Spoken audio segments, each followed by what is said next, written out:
ಮಾನ ಪ್ರಾಣಗಣ ನನ್ನ ದೇಶ ನನ್ನ ಜನ ನನ್ನ ಮಾನ ಪ್ರಾಣಗಣ ತೀರಿಸುವೆನೆ ಅವರ ಋಣ ಈ ಒಂದೇ ಜನ್ಮದಿ ಈ ಒಂದೇ ಜನ್ಮದಿ. ಹಲವು ಭಾಷೆ ನುಡಿ ಲಿಪಿಗಳ ತೋಟ ವಿವಿಧ ಪದಕ ಪದಗಳ ರಸದೋಟ ಕಾಣಲು ಕಾಮನ ಬಿಲ್ಲಿನ ಲೋಟ ಬಗೆ ಬಗೆ ಸಂಕುಲವು ನಮ್ಮಿ ತಾಯ್ನೆಲವು ನಮ್ಮಿ ತಾಯ್ನೆಲವು. ಗಂಗೆ ತುಂಗೆಯರ ಅಮೃತ ಸನ್ಯ ಉಳಿಸುತ್ತ ಮಾಡಿದೆ ಜೀವನ ಧನ್ಯ ಮುಡುಪಿದು ಬದುಕು ನಿನಗೆ ಅನನ್ಯ ಕ್ಷಣ ಕ್ಷಣ ಮಂಗಳವು ನಮ್ಮಿ ತಾಯ್ನೆಲವು ನಮ್ಮಿ ತಾಯ್ನೆಲವು.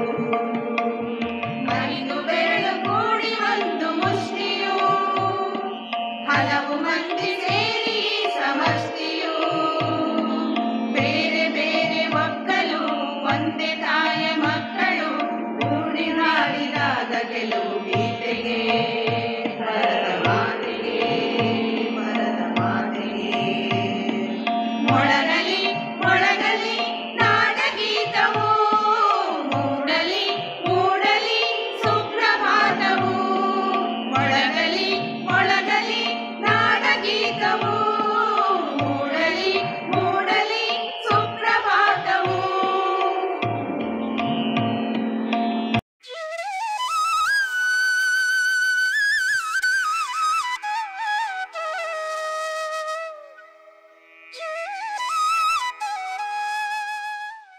ಗೊಲ್ಲನನ್ನ ಬರಮಾಡಿಕೊಂಡು ಶ್ರೀಕೃಷ್ಣ ಜನ್ಮಾಷ್ಟಮಿಯ ಆಚರಣೆಯಲ್ಲಿ ಮಿಂದೆದ್ದು ಸಂಜೆಯ ಇಳಿತಂಪಿನಲ್ಲಿ ತುಂತುರು ಹನಿಗಳ ಸಿಂಚನದಲ್ಲಿ ಎಮರ್ಜೆನ್ಸಿ ತುರ್ತು ಪರಿಸ್ಥಿತಿ ಎಂಬ ಕಾವನ್ನ ಆರಿಸುವ ಸಂದರ್ಭಕ್ಕೆ ಬಂದು ನಿಂತಿದ್ದೀವಿ. ಆತ್ಮೀಯರೇ, ತಮ್ಮೆಲ್ಲರಿಗೂ ಕೂಡ ಕೃಷ್ಣ ಜನ್ಮಾಷ್ಟಮಿಯ ಶುಭಾಶಯಗಳನ್ನು ತಿಳ್ತಾ ಇಲ್ಲಿರುವಂತ ಎಲ್ಲರ ಹಿರಿಯರ ಅನುಮತಿಯನ್ನ ಪಡೆಯುತ್ತಾ ಈ ಕಾರ್ಯಕ್ರಮವನ್ನ ಪ್ರಾರಂಭಿಸ್ತಾ ಇದ್ದೀನಿ. ಅಖಿಲ ಭಾರತೀಯ ಸಾಹಿತ್ಯ ಪರಿಷತ್ ದಾವಣಗೆರೆ ಘಟಕ ಕರಾಳ ತುರ್ತು ಪರಿಸ್ಥಿತಿಗೆ 50 ವರ್ಷ ಮರುಮುದ್ರಿತ ಭುಗಿಲು ಪುಸ್ತಕದ ಲೋಕಾರ್ಪಣೆ ಕಾರ್ಯಕ್ರಮದಲ್ಲಿ ನಾವೆಲ್ಲರೂ ಸಮ್ಮಿಲನ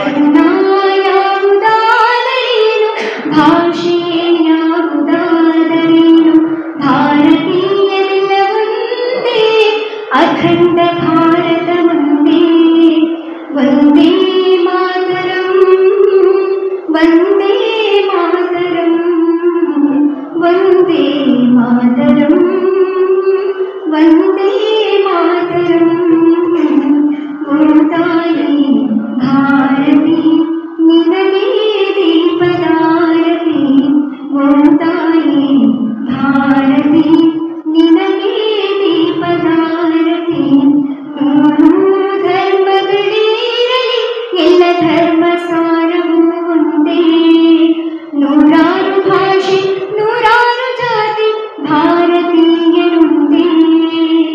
ಜನನೀ ಜನ್ಮಭೂಮಿಶ್ಚ ಸ್ವರ್ಗಾದಪಿ ಗರೀಯಸಿ ಜನನೀ ಜನ್ಮಭೂಮಿಶ್ಚ ಸ್ವರ್ಗಾದಪಿ ಗರೀಯಸಿ. ಓತಾಯಿ ಭಾರತಿ ನಿನಗೆ ದೀಪದಾರತಿ ಓತಾಯಿ ಭಾರತಿ ನಿನಗೆ ದೀಪದಾರತಿ ನಿನಗೆ ದೀಪದಾರತಿ ನಿನಗೆ ದೀಪದಾರತಿ. ಬಂಧುಗಳೇ, ಈ ದಿನ ಅಖಿಲ ಭಾರತೀಯ ಸಾಹಿತ್ಯ ಪರಿಷತ್ ದಾವಣಗೆರೆ ಘಟಕದ ವತಿಯಿಂದ ತಮ್ಮನ್ನು 50 ವರ್ಷಗಳ ಹಿಂದಕ್ಕೆ ಹೋಗಿ ಜೂನ್ 25, 1975 ನಡೆದ ಕರಾಳ ದಿನದ ನೆನಪಿನ ಜೊತೆಯಲ್ಲಿ ಆ ಸಮಯದಲ್ಲಿ ನಡೆದ ಹೋರಾಟಗಳ ಕಿರುಪರಿಚಯ ಮತ್ತು ನಮ್ಮಲ್ಲಿರ್ತಕ್ಕಂಥ ಅನೇಕ ಯುವಕರಿಗೆ ಅದರ ಪರಿಕಲ್ಪನೆಯೇ ಇಲ್ಲ. ಆ ಪರಿಕಲ್ಪನೆಯನ್ನು ಪರಿಚಯಿಸುವ ಕಾರ್ಯಕ್ರಮ ಈ ಬುಗಿಲು ಪುಸ್ತಕದ ಬಿಡುಗಡೆಯ ಜೊತೆಯಲ್ಲಿ ಅದರ ಅನುಭವಗಳನ್ನು, ಅದರ ಅನಿಸಿಕೆಗಳನ್ನು ಮತ್ತು ಅಂದು ಹೋರಾಟ ಮಾಡಿದ ಹಿರಿಯರನ್ನು ನಾವಿಲ್ಲಿ ಸ್ಮರಿಸುವ ಕೆಲಸವನ್ನು ಈ ದಿನ ಮಾಡಲಿದ್ದೀವಿ. ಈಗ ಈ ಕಾರ್ಯಕ್ರಮದ ಉದ್ಘಾಟನೆ, ಈ ಕಾರ್ಯಕ್ರಮದಲ್ಲಿ ವೇದಿಕೆ ಮೇಲಿರುವಂತಹ ಎಲ್ಲ ಗಣ್ಯಮಾನ್ಯರು ಕಾರ್ಯಕ್ರಮವನ್ನು ದೀಪ ಪ್ರಜ್ವಲಿಸುವ ಮೂಲಕ ಉದ್ಘಾಟನೆ ಮಾಡಬೇಕಾಗಿ ವಿನಂತಿಸಿಕೊಳ್ತಾ ಇದ್ದೀನಿ. ರತ್ನವನ್ನು ನಮಗೆ ಮನನಗೊಳಿಸುತ್ತ ಮನೆಯಲ್ಲಿ ನೆಲೆದ ಅಮ್ಮ ತಾಯಿ ನಮ್ಮನೆಲ್ಲ ಬಲಿಸುತ್ತ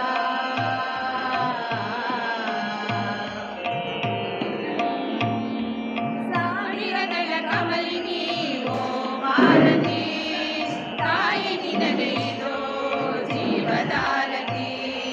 ಸಾವಿರಗಳ ಕಮಲಿನಿ ಓ ಭಾರತಿ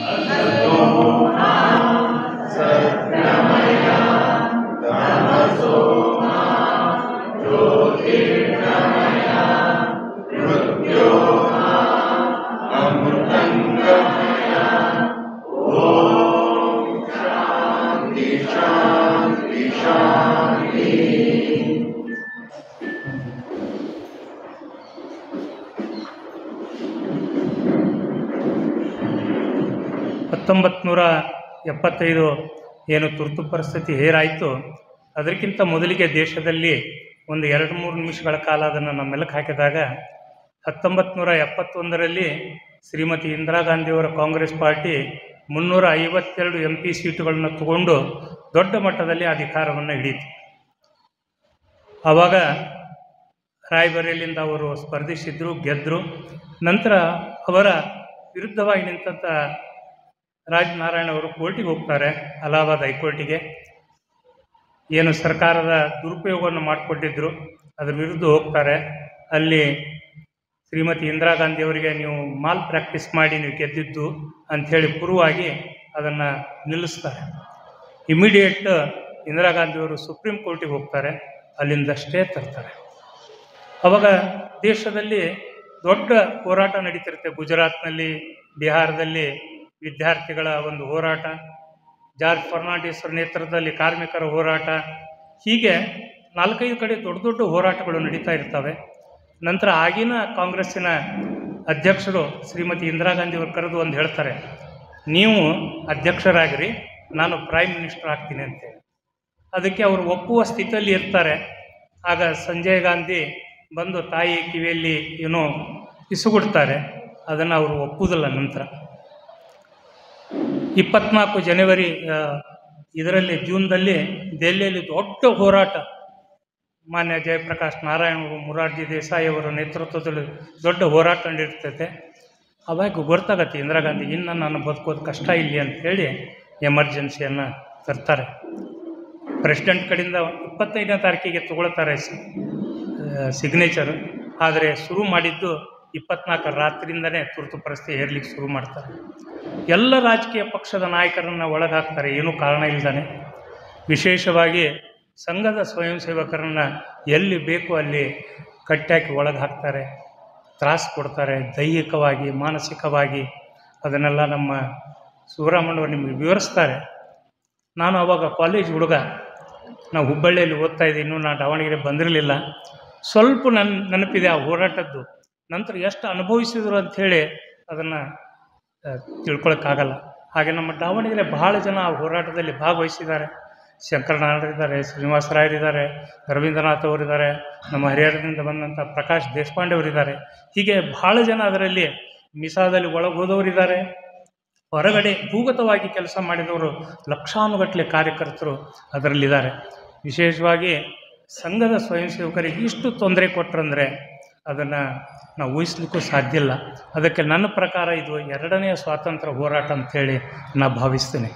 ಸ್ವಾತಂತ್ರ್ಯ ಒಂದನೇದ್ದು ಬ್ರಿಟಿಷರ ವಿರುದ್ಧ ಹೋರಾಡಿದ್ವಿ, ಆದರೆ 2ನೇ ಸ್ವಾತಂತ್ರ್ಯ ನಮ್ಮ ಜನದ ಜೊತೆಗೆ ನಾವು ಹೋರಾಡುವಂಥ ಪರಿಸ್ಥಿತಿ ಬಂತು. ಅಧಿಕಾರದ ಆಸೆಗಾಗಿ ಇಡೀ ದೇಶವನ್ನು ಒತ್ತೆ ಇಟ್ಟಂಥ ಇಂದಿರಾ ಗಾಂಧಿ ಎಮರ್ಜೆನ್ಸಿ ತುರ್ತು ಪರಿಸ್ಥಿತಿನ ಹೇರಿ ಬಹಳ ಅನ್ಯಾಯ ಮಾಡಿದರು. ಆ ಎಲ್ಲ ಘಟನೆಗಳನ್ನು ಮಾನ್ಯ ಶ್ರೀ ಉವೇಶ್ ಶೇಷಾದ್ರಿಯವರು, ರಾಷ್ಟ್ರೋತ್ಥಾನ ಪರಿಷತ್ತಿನ ಆಗಿನ ಮೈಕೈ ದೇವದವರ ನೇತೃತ್ವದಲ್ಲಿ ಒಂದು 4-5 ಜನ ಅದನ್ನು ಸೇರಿ ಬರೆದಂತಹ ಘಟನೆಗಳನ್ನು ಎಲ್ಲ ಬರೆದಿಟ್ಟಂಥ ಪುಸ್ತಕವೇ ಭುಗಿಲು. ಇದನ್ನೆಲ್ಲರೂ ನಾವು ತೆಗೆದುಕೊಂಡು ಓದಬೇಕು. ನಿಜವಾಗಿ ನಾವು ಅದರಲ್ಲಿ ಭಾಗವಹಿಸಿದೆವೋ ಗೊತ್ತಿಲ್ಲ, ಆದರೆ ಅದನ್ನು ಮೆಲುಕು ಹಾಕುವಂಥ ಪ್ರಯತ್ನವನ್ನು ನಾವು ಮಾಡಬೇಕು. ಯಾವಾಗ ಇತಿಹಾಸವನ್ನು ನಾವು ಓದ್ತೀವಿ ಅಥವಾ ಮೆಲುಕು ಹಾಕ್ತೀವಿ, ಮುಂದೆ ಇತಿಹಾಸವನ್ನು ಸೃಷ್ಟಿ ಮಾಡಲಿಕ್ಕೆ ಅದು ಕಾರಣ ಆಗತ್ತೆ. ಇದನ್ನು ಚಾಣಕ್ಯನೂ ಕೂಡ ಹೇಳಿದ್ದ. ಅದಕ್ಕೋಸ್ಕರ ಆ ಪುಸ್ತಕ ಇವತ್ತು ಮಾರಾಟಕ್ಕಿದೆ. ದಯಮಾಡಿ ತಾವೆಲ್ಲ ಆ ಪುಸ್ತಕವನ್ನು ತೆಗೆದುಕೊಂಡು ಓದಬೇಕು ಅಂತ ಹೇಳಿ ತಮ್ಮಲ್ಲಿ ಕಳಕಳೆಯ ಪ್ರಾರ್ಥನೆ ಮಾಡಿ, ಇವತ್ತಿನ ದಿವಸ ನಮ್ಮ ಹಿರಿಯರು ಬಂದಿದ್ದಾರೆ, ಅವರಿಗೆ ಹೆಚ್ಚಿನ ವೇಳೆಯನ್ನು ಕೊಟ್ಟು ನಾವೆಲ್ಲ ಮೊಬೈಲ್ ಆಫ್ ಮಾಡಿ ಇಟ್ಕೋಬೇಕಂತೇಳಿ ನಾನು ಪ್ರಾರ್ಥನೆ ಮಾಡ್ತೀನಿ. 1 ಗಂಟೆಗಳ ಕಾಲ ನಾವೆಲ್ಲ ಈ ಅವರ ಮಾತುಗಳನ್ನು ಕೇಳೋಣ. ನಮ್ಮ ಯುವ ಮಿತ್ರರಿಗೆ ಅದನ್ನು ಹಂಚುವ ಪ್ರಯತ್ನವನ್ನು ನಾವೆಲ್ಲರೂ ಕೂಡ ಮಾಡೋಣ ಅಂತ ಹೇಳ್ತಾ ನನ್ನ ಪ್ರಾಸ್ತಾವಿಕಕ್ಕೆ ಮುಕ್ತಾಯ ಮಾಡಿ. ಭಾರತ್ ಮಾತಾ ಕೀ ಜೈ. ಆತ್ಮೀಯರೇ, ನಾವು ಕಂಡರಿಯದ ಹಿರೀಕರು ಕಂಡಂತಹ ಅತ್ಯಂತ ಸಾಂವಿಧಾನಿಕ ಕರಾಳ ದಿನಗಳನ್ನು ವಿವರಿಸುವಂತಹ ಒಂದು ಪುಸ್ತಕವನ್ನ ನಾವೆಲ್ಲರೂ ಕೂಡ ಇವತ್ತು ಲೋಕಾರ್ಪಣೆಗೊಳಿಸುವಂತಹ ಕಾಲಘಟ್ಟದಲ್ಲಿ ಇದ್ದೀವಿ.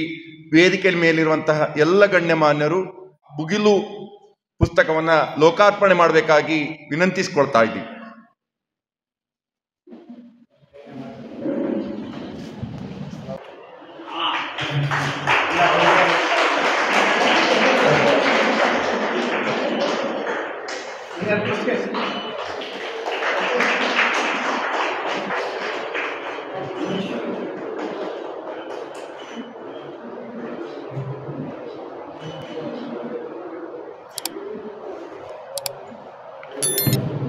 ಈ ವೇದಿಕೆಯಲ್ಲಿ ಆಸೀನರಾಗಿರ್ತಕ್ಕಂಥ ರಾಮಣ್ಣ ಅವರೇ ಮತ್ತು ಶ್ರೀಯವರೇ ಮತ್ತು ಇಲ್ಲಿ ನೆರೆದಕ್ಕಂಥ ಎಲ್ಲ ಬಂಧು ಬಾಂಧವರೇ, ಈ ಒಂದು ತುರ್ತು ಪರಿಸ್ಥಿತಿಯಲ್ಲಿ ನಾನು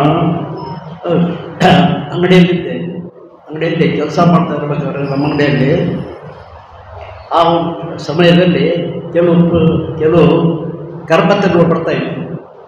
ಆ ಕರಪತ್ರಗಳು ನಾನು ತೊಗೊಂಡೋಗಿ ಈ ಬ್ಯಾಂಕ್ಗಳಲ್ಲಿ LIC ಆಫೀಸು ಈ ಕೆಲವು ಕಡೆ ಎಲ್ಲ ಅದನ್ನು ಪ್ರಚಾರ ಆಗಲಿ ಅನ್ನೋ ದೃಷ್ಟಿಯಿಂದ ನಾನು ಅದನ್ನೆಲ್ಲ ವಿತರಣೆ ಮಾಡ್ತಾಯಿದ್ದೆ, ಅಲ್ಲಲ್ಲಿ ಇಟ್ಟು ಬಂದುಬಿಡ್ತಾಯಿದ್ದೆ.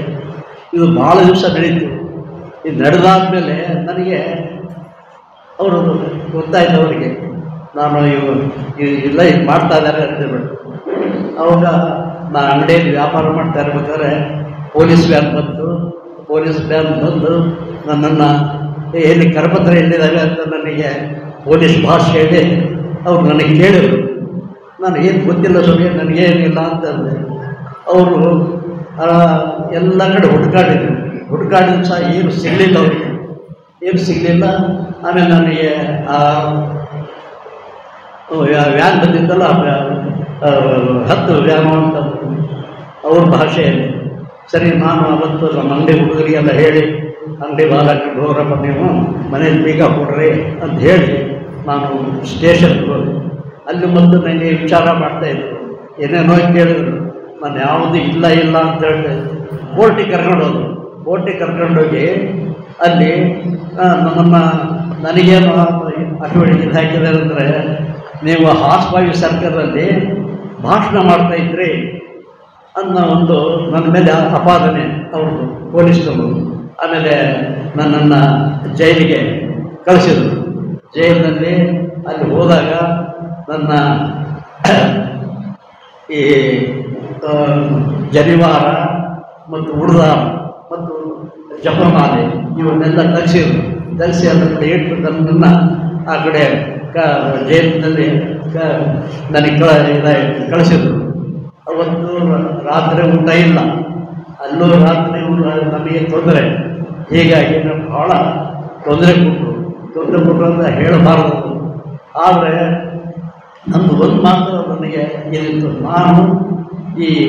ನಾವು ಸಂಘದ ಸ್ವಯಂ ಸೇವಕ. ನಾನು ಏನೇ ಇದ್ದರೂ ಸಹ ನಾವು ದೇಶದ ಬಗ್ಗೆ ನಾವು ವಿಚಾರ ಮಾಡ್ತಾಯಿದ್ದೆ ಹೊರತು ಬೇರೆ ಏನು ಮಾಡ್ತಾಯಿದ್ದೆ. ನನ್ನ ಆಸೆ ಏನು ಇಟ್ಕೊಂಡಿರಲಿಲ್ಲ. ಈ ಒಂದು ಸಂದರ್ಭದಲ್ಲಿ ನಮಗೆ ಕೋರ್ಟು ಕೋರ್ಟು ಜೈಲು ಬರೀ ಇದನ್ನೇ ಅವರು ಓಡಾಡಿಸ್ತಾ ಇದ್ರು. ಆ ಒಂದು ಸಂದರ್ಭದಲ್ಲಿ ನಮ್ಮ ವಕೀಲರುಗಳು ನಾರಾಯಣ ಮೂರ್ತಿ ಅಂತೇಳ್ಬಿಟ್ಟು, ಕುಮಾರಸ್ವಾಮಿ ಅಂತೇಳಿ, ಜಿ ಕೆ ಗುಂಡಾಬರಾವ್ ಅಂತೇಳಿ, ಇವ್ರು 3 ವರ್ಷ ಅವರು ಕೇಸ್ ತಗೊಂಡು ನಮ್ಮನ್ನು ಅದನ್ನು ಅಟೆಂಡ್ ಮಾಡ್ತಾಯಿದ್ರು. ಆ ಸಂದರ್ಭದಲ್ಲಿ ನನಗೆ ಭಾಳ ಹಿಂಸೆ ಆಯಿತು. ಆ ಹಿಂಸೆಯಲ್ಲಿ ಒಂದೊಂದು ತೊಂದರೆ ಆಗಿದ್ದ ಅಂಗಡಿ ಬಾಗಿಲು ಹಾಕ್ಕೊಂಡು ಮನೆಯಲ್ಲೂ ನಮ್ಮ ಮಾನಸಿಕವಾಗಿ ಹಿಂಸೆ ಇವೆಲ್ಲ ನಾನು ಅನುಭವಿಸಿದ್ದೇನೆ. ಇದನ್ನು ನನ್ನ ಒಂದು ಆ ಒಂದು ಸಂದರ್ಭದಲ್ಲಿ ನನಗೆ ಭಾಳ ತೊಂದರೆ ಆಯಿತು ಅಂತ ಹೇಳಿ ನಾನು ಮಾತು ಮುಗಿಸ್ತಾ ಇದ್ದೇನೆ.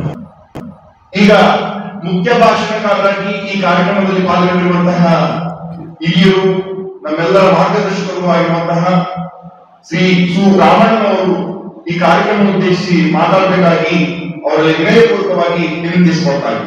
ಆಸೀನರಾಗಿರುವ ಎಲ್ಲ ದೇಶಭಕ್ತ ಆತ್ಮೀಯ ಬಂಧು ಭಗಿನಿಯರೇ, ತುರ್ತು ಪರಿಸ್ಥಿತಿಯ ದೌರ್ಜನ್ಯಗಳನ್ನು ವರ್ಣನೆ ಮಾಡುವುದು ನನ್ನ ಕೆಲಸ ಅಲ್ಲ. ನಾನು ಈಗ ಮಾಡ್ತಾ ಇರೋಂಥ ಕೆಲಸ ಈ 4 ಶಬ್ದಗಳ ಮುಖಾಂತರ ಯಾವ ತುರ್ತು ಪರಿಸ್ಥಿತಿ ಇದು ಶಾಶ್ವತ ಅಂತ ಇಂದಿರಾ ಗಾಂಧಿ ಭ್ರಮೆನಲ್ಲಿದ್ದರು. ಅವರ ಎಲ್ಲ ಭಟ್ಟಂಗಿಗಳು ಇದನ್ನು ನಂಬಿದ್ರು. 21 ತಿಂಗಳ ನಂತರ ಅದು ಹೇಗೆ ದೂರವಾಗಿ ಹೋಯಿತು? ಪ್ರಜಾತಂತ್ರದ ಮರುಸ್ಥಾಪನೆ ಅದು ಹೇಗಾಯಿತು? ದೈವಾನುಗ್ರಹದಿಂದನೋ ಅಥವಾ ಪುರುಷ ಪ್ರಯತ್ನದಿಂದಲೋ? ಪುರುಷ ಪ್ರಯತ್ನದಿಂದ ಅನ್ನೋದೇ ನಮ್ಮೆಲ್ಲರ ಅನುಭವ. ಈ ದೇಶದ ನಂಬಿಕೆಯೇ ಅದು. ಎಲ್ಲವನ್ನು ಭಗವಂತನಿಗೆ ಅರ್ಪಿಸಿ ಹುಟ್ಟಿಸಿದ ದೇವರು ಹುಲ್ಲು ಮೇಯಿಸದೇ ಇರುತ್ತಾನೆಯೇ ಅನ್ನೋ ದೌರ್ಬಲ್ಯ ಅಲ್ಲ ಈ ದೇಶದ್ದು. ಸಂಕಟಗಳನ್ನು ಅವಕಾಶಗಳನ್ನಾಗಿ ಪರಿವರ್ತನೆ ಮಾಡೋದು, ಪುರುಷಾರ್ಥವನ್ನು ಪ್ರಕಟ ಮಾಡಿ ಆ ಸಂಕಟವನ್ನು ಪುರುಷ ಪ್ರಯತ್ನದ ಮುಖಾಂತರ ನಿವಾರಣೆ ಮಾಡೋದು, ಇದು ಭಾರತ. ಈ ಪರಂಪರೆಯನ್ನು ಮುಂದುವರಿಸೋದಕ್ಕೆ ಅವಕಾಶ ಕೊಟ್ಟರು ಇಂದಿರಾ ಗಾಂಧಿಯವರು 1975ರಲ್ಲಿ. ಆ ಸಂಕಟವನ್ನು ನಾವು ಹೇಗೆ ಎದುರಿಸೋದು? ಮುಖ್ಯವಾಗಿ ಎಮರ್ಜೆನ್ಸಿ ಅಂದರೆ ಏನು ಮತ್ತು ಅದನ್ನು ಯಾರು ಏಕೆ ಈ ದೇಶದ ಮೇಲೆ ಹೇಗೆ ಹೇರಿದರು ಅನ್ನೋದೊಂದು ಭಾಗ. ನಮ್ಮ ಮೇಲೆ ಹೇರಿಸಿದಂತಹ ಆ ತುರ್ತು ಪರಿಸ್ಥಿತಿಯ ವಿರುದ್ಧವಾಗಿ ಒಂದು ಐತಿಹಾಸಿಕವಾದಂಥ ಹೋರಾಟ ನಡೀತು. 2 ಬಗೆಯ ಹೋರಾಟ. ಒಂದು ಭೂಗತ ಹೋರಾಟ, ಇನ್ನೊಂದು ಭೂಮಿಯ ಮೇಲಿನ ಪ್ರಕಟವಾದಂಥ ಹೋರಾಟ.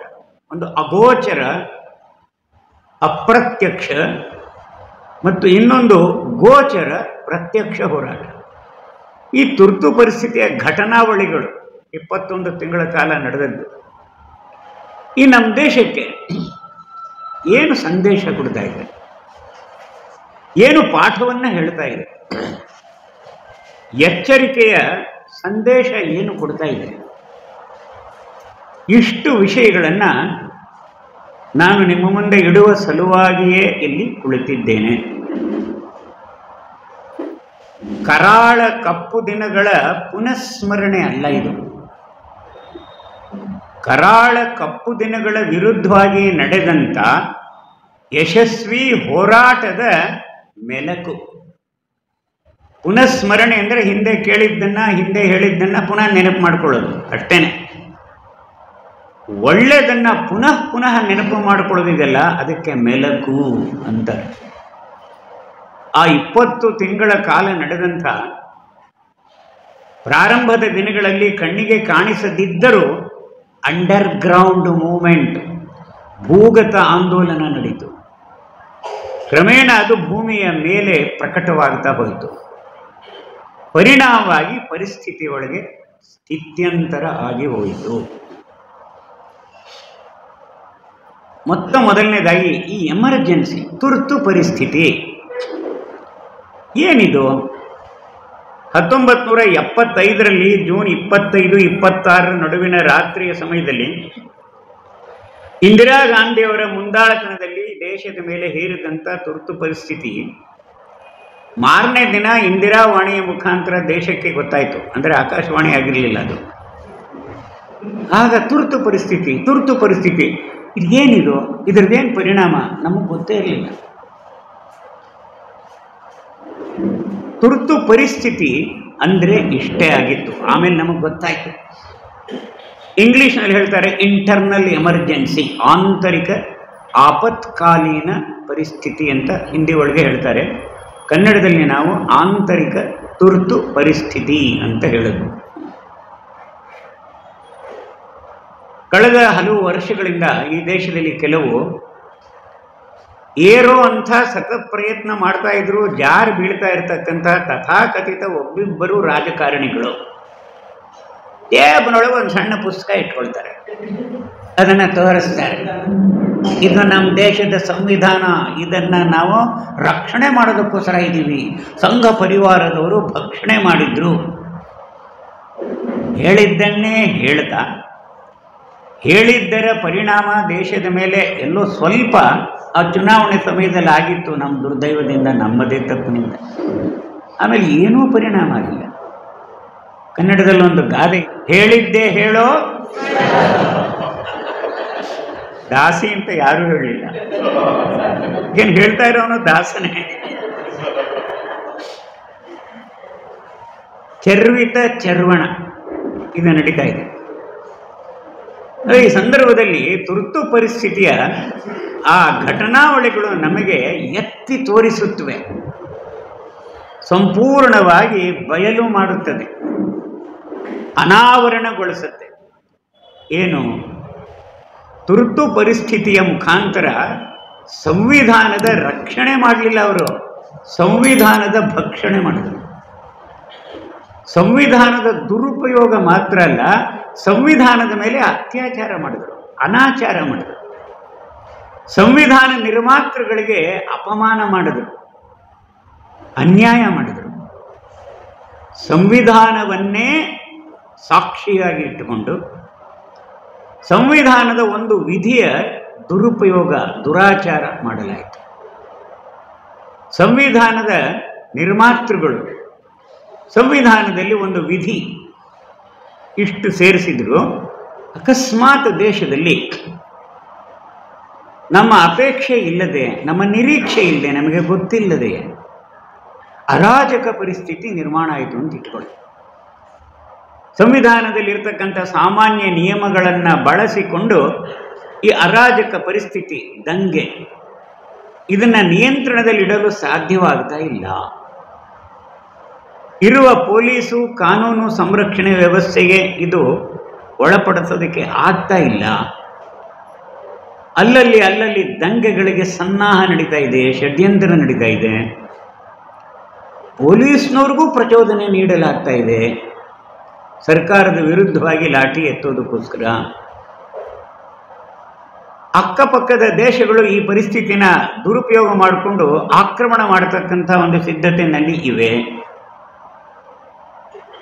ಇಂಥ ಪರಿಸ್ಥಿತಿಯಲ್ಲಿ ದೇಶವನ್ನು ಉಳಿಸಬೇಕಾದ್ರೆ, ಪ್ರಜಾಪ್ರಭುತ್ವವನ್ನು ಉಳಿಸಬೇಕಾದ್ರೆ, ಸಾಮಾನ್ಯ ಸಂವಿಧಾನದತ್ತ ಅಧಿಕಾರದಿಂದ ಸಾಧ್ಯವಾಗ್ತಾ ಇಲ್ಲ ಅಂತ ಅನ್ನಿಸಿದಾಗ ಒಂದು ವಿಶೇಷ ಅಧಿಕಾರ ಆಳುವ ಪ್ರಭುತ್ವಕ್ಕೆ ಸಂವಿಧಾನ ಒದಗಿಸುತ್ತಿದೆ. ಆಳುವ ಪ್ರಭುತ್ವ ಅಂದರೆ ಮುಖ್ಯವಾಗಿ ಪ್ರಧಾನಮಂತ್ರಿಯವರು.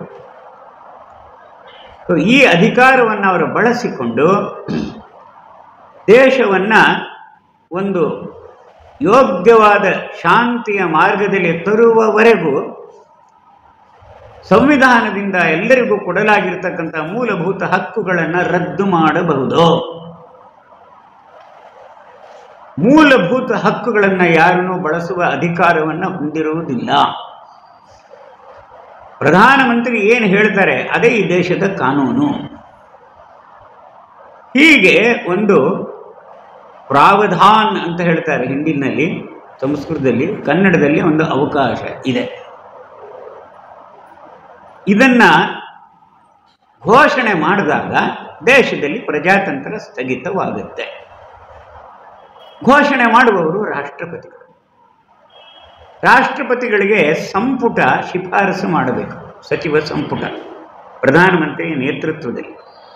ಅದು ಉಚಿತ ಅಂತ ರಾಷ್ಟ್ರಪತಿಗಳಿಗೆ ಅನಿಸಿದ್ರೆ ಅದನ್ನು ಘೋಷಣೆ ಮಾಡಬಹುದು. ಹೀಗೆ ಒಂದು ವಿಧಿ ಇದೆ. ರಾನಡೆಯವರು ಹೇಳಿದಾಗೆ 71ನೇ ಇಸ್ವಿಯಲ್ಲಿ ನಡೆದಂಥ ಲೋಕಸಭಾ ಚುನಾವಣೆಯಲ್ಲಿ 2 ಕಾರಣಗಳಿಂದ ಇಂದಿರಾ ಗಾಂಧಿಯವರಿಗೆ ಅತ್ಯಂತ ಅನುಕೂಲಕರವಾದ ಬಹುಮತ ಬಂತು, ಕಂಫರ್ಟಬಲ್ ಮೆಜಾರಿಟಿ. ಒಂದು, ಬಡತನವನ್ನು ಹೋಗಲಾಡಿಸ್ತೀವಿ ಅಂತ, ಗರೀಬಿ ಹಟಾವೋ, ಇದಿಷ್ಟು ಗಟ್ಟಿಯಾಗಿ ಹೇಳಲಾಯಿತು.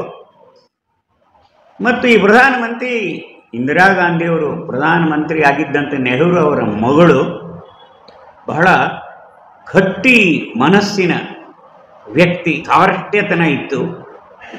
ಈಕೆಯ ನೇತೃತ್ವದಲ್ಲಿ ಬಡತನ ದೂರವಾಗಬಹುದು ಅನ್ನತಕ್ಕಂಥ ಭ್ರಮೆ ಸಾಮಾನ್ಯರಿಗೆ ಆಗಿದ್ದರೆ ಅದರಲ್ಲಿ ಆಶ್ಚರ್ಯವೇನಿಲ್ಲ. ಇದರ ಜೊತೆಗೆ ಬಂಗ್ಲಾ ಯುದ್ಧ ಏನಾಗಿತ್ತು, ಪೂರ್ವ ಪಾಕಿಸ್ತಾನವನ್ನು ಅತ್ಯಂತ ಚಾಣಾಕ್ಷತನದಿಂದ ಇಂದಿರಾ ಗಾಂಧಿಯವರು ಪಾಕಿಸ್ತಾನದಿಂದ ಬೇರ್ಪಡಿಸಿದ್ರು.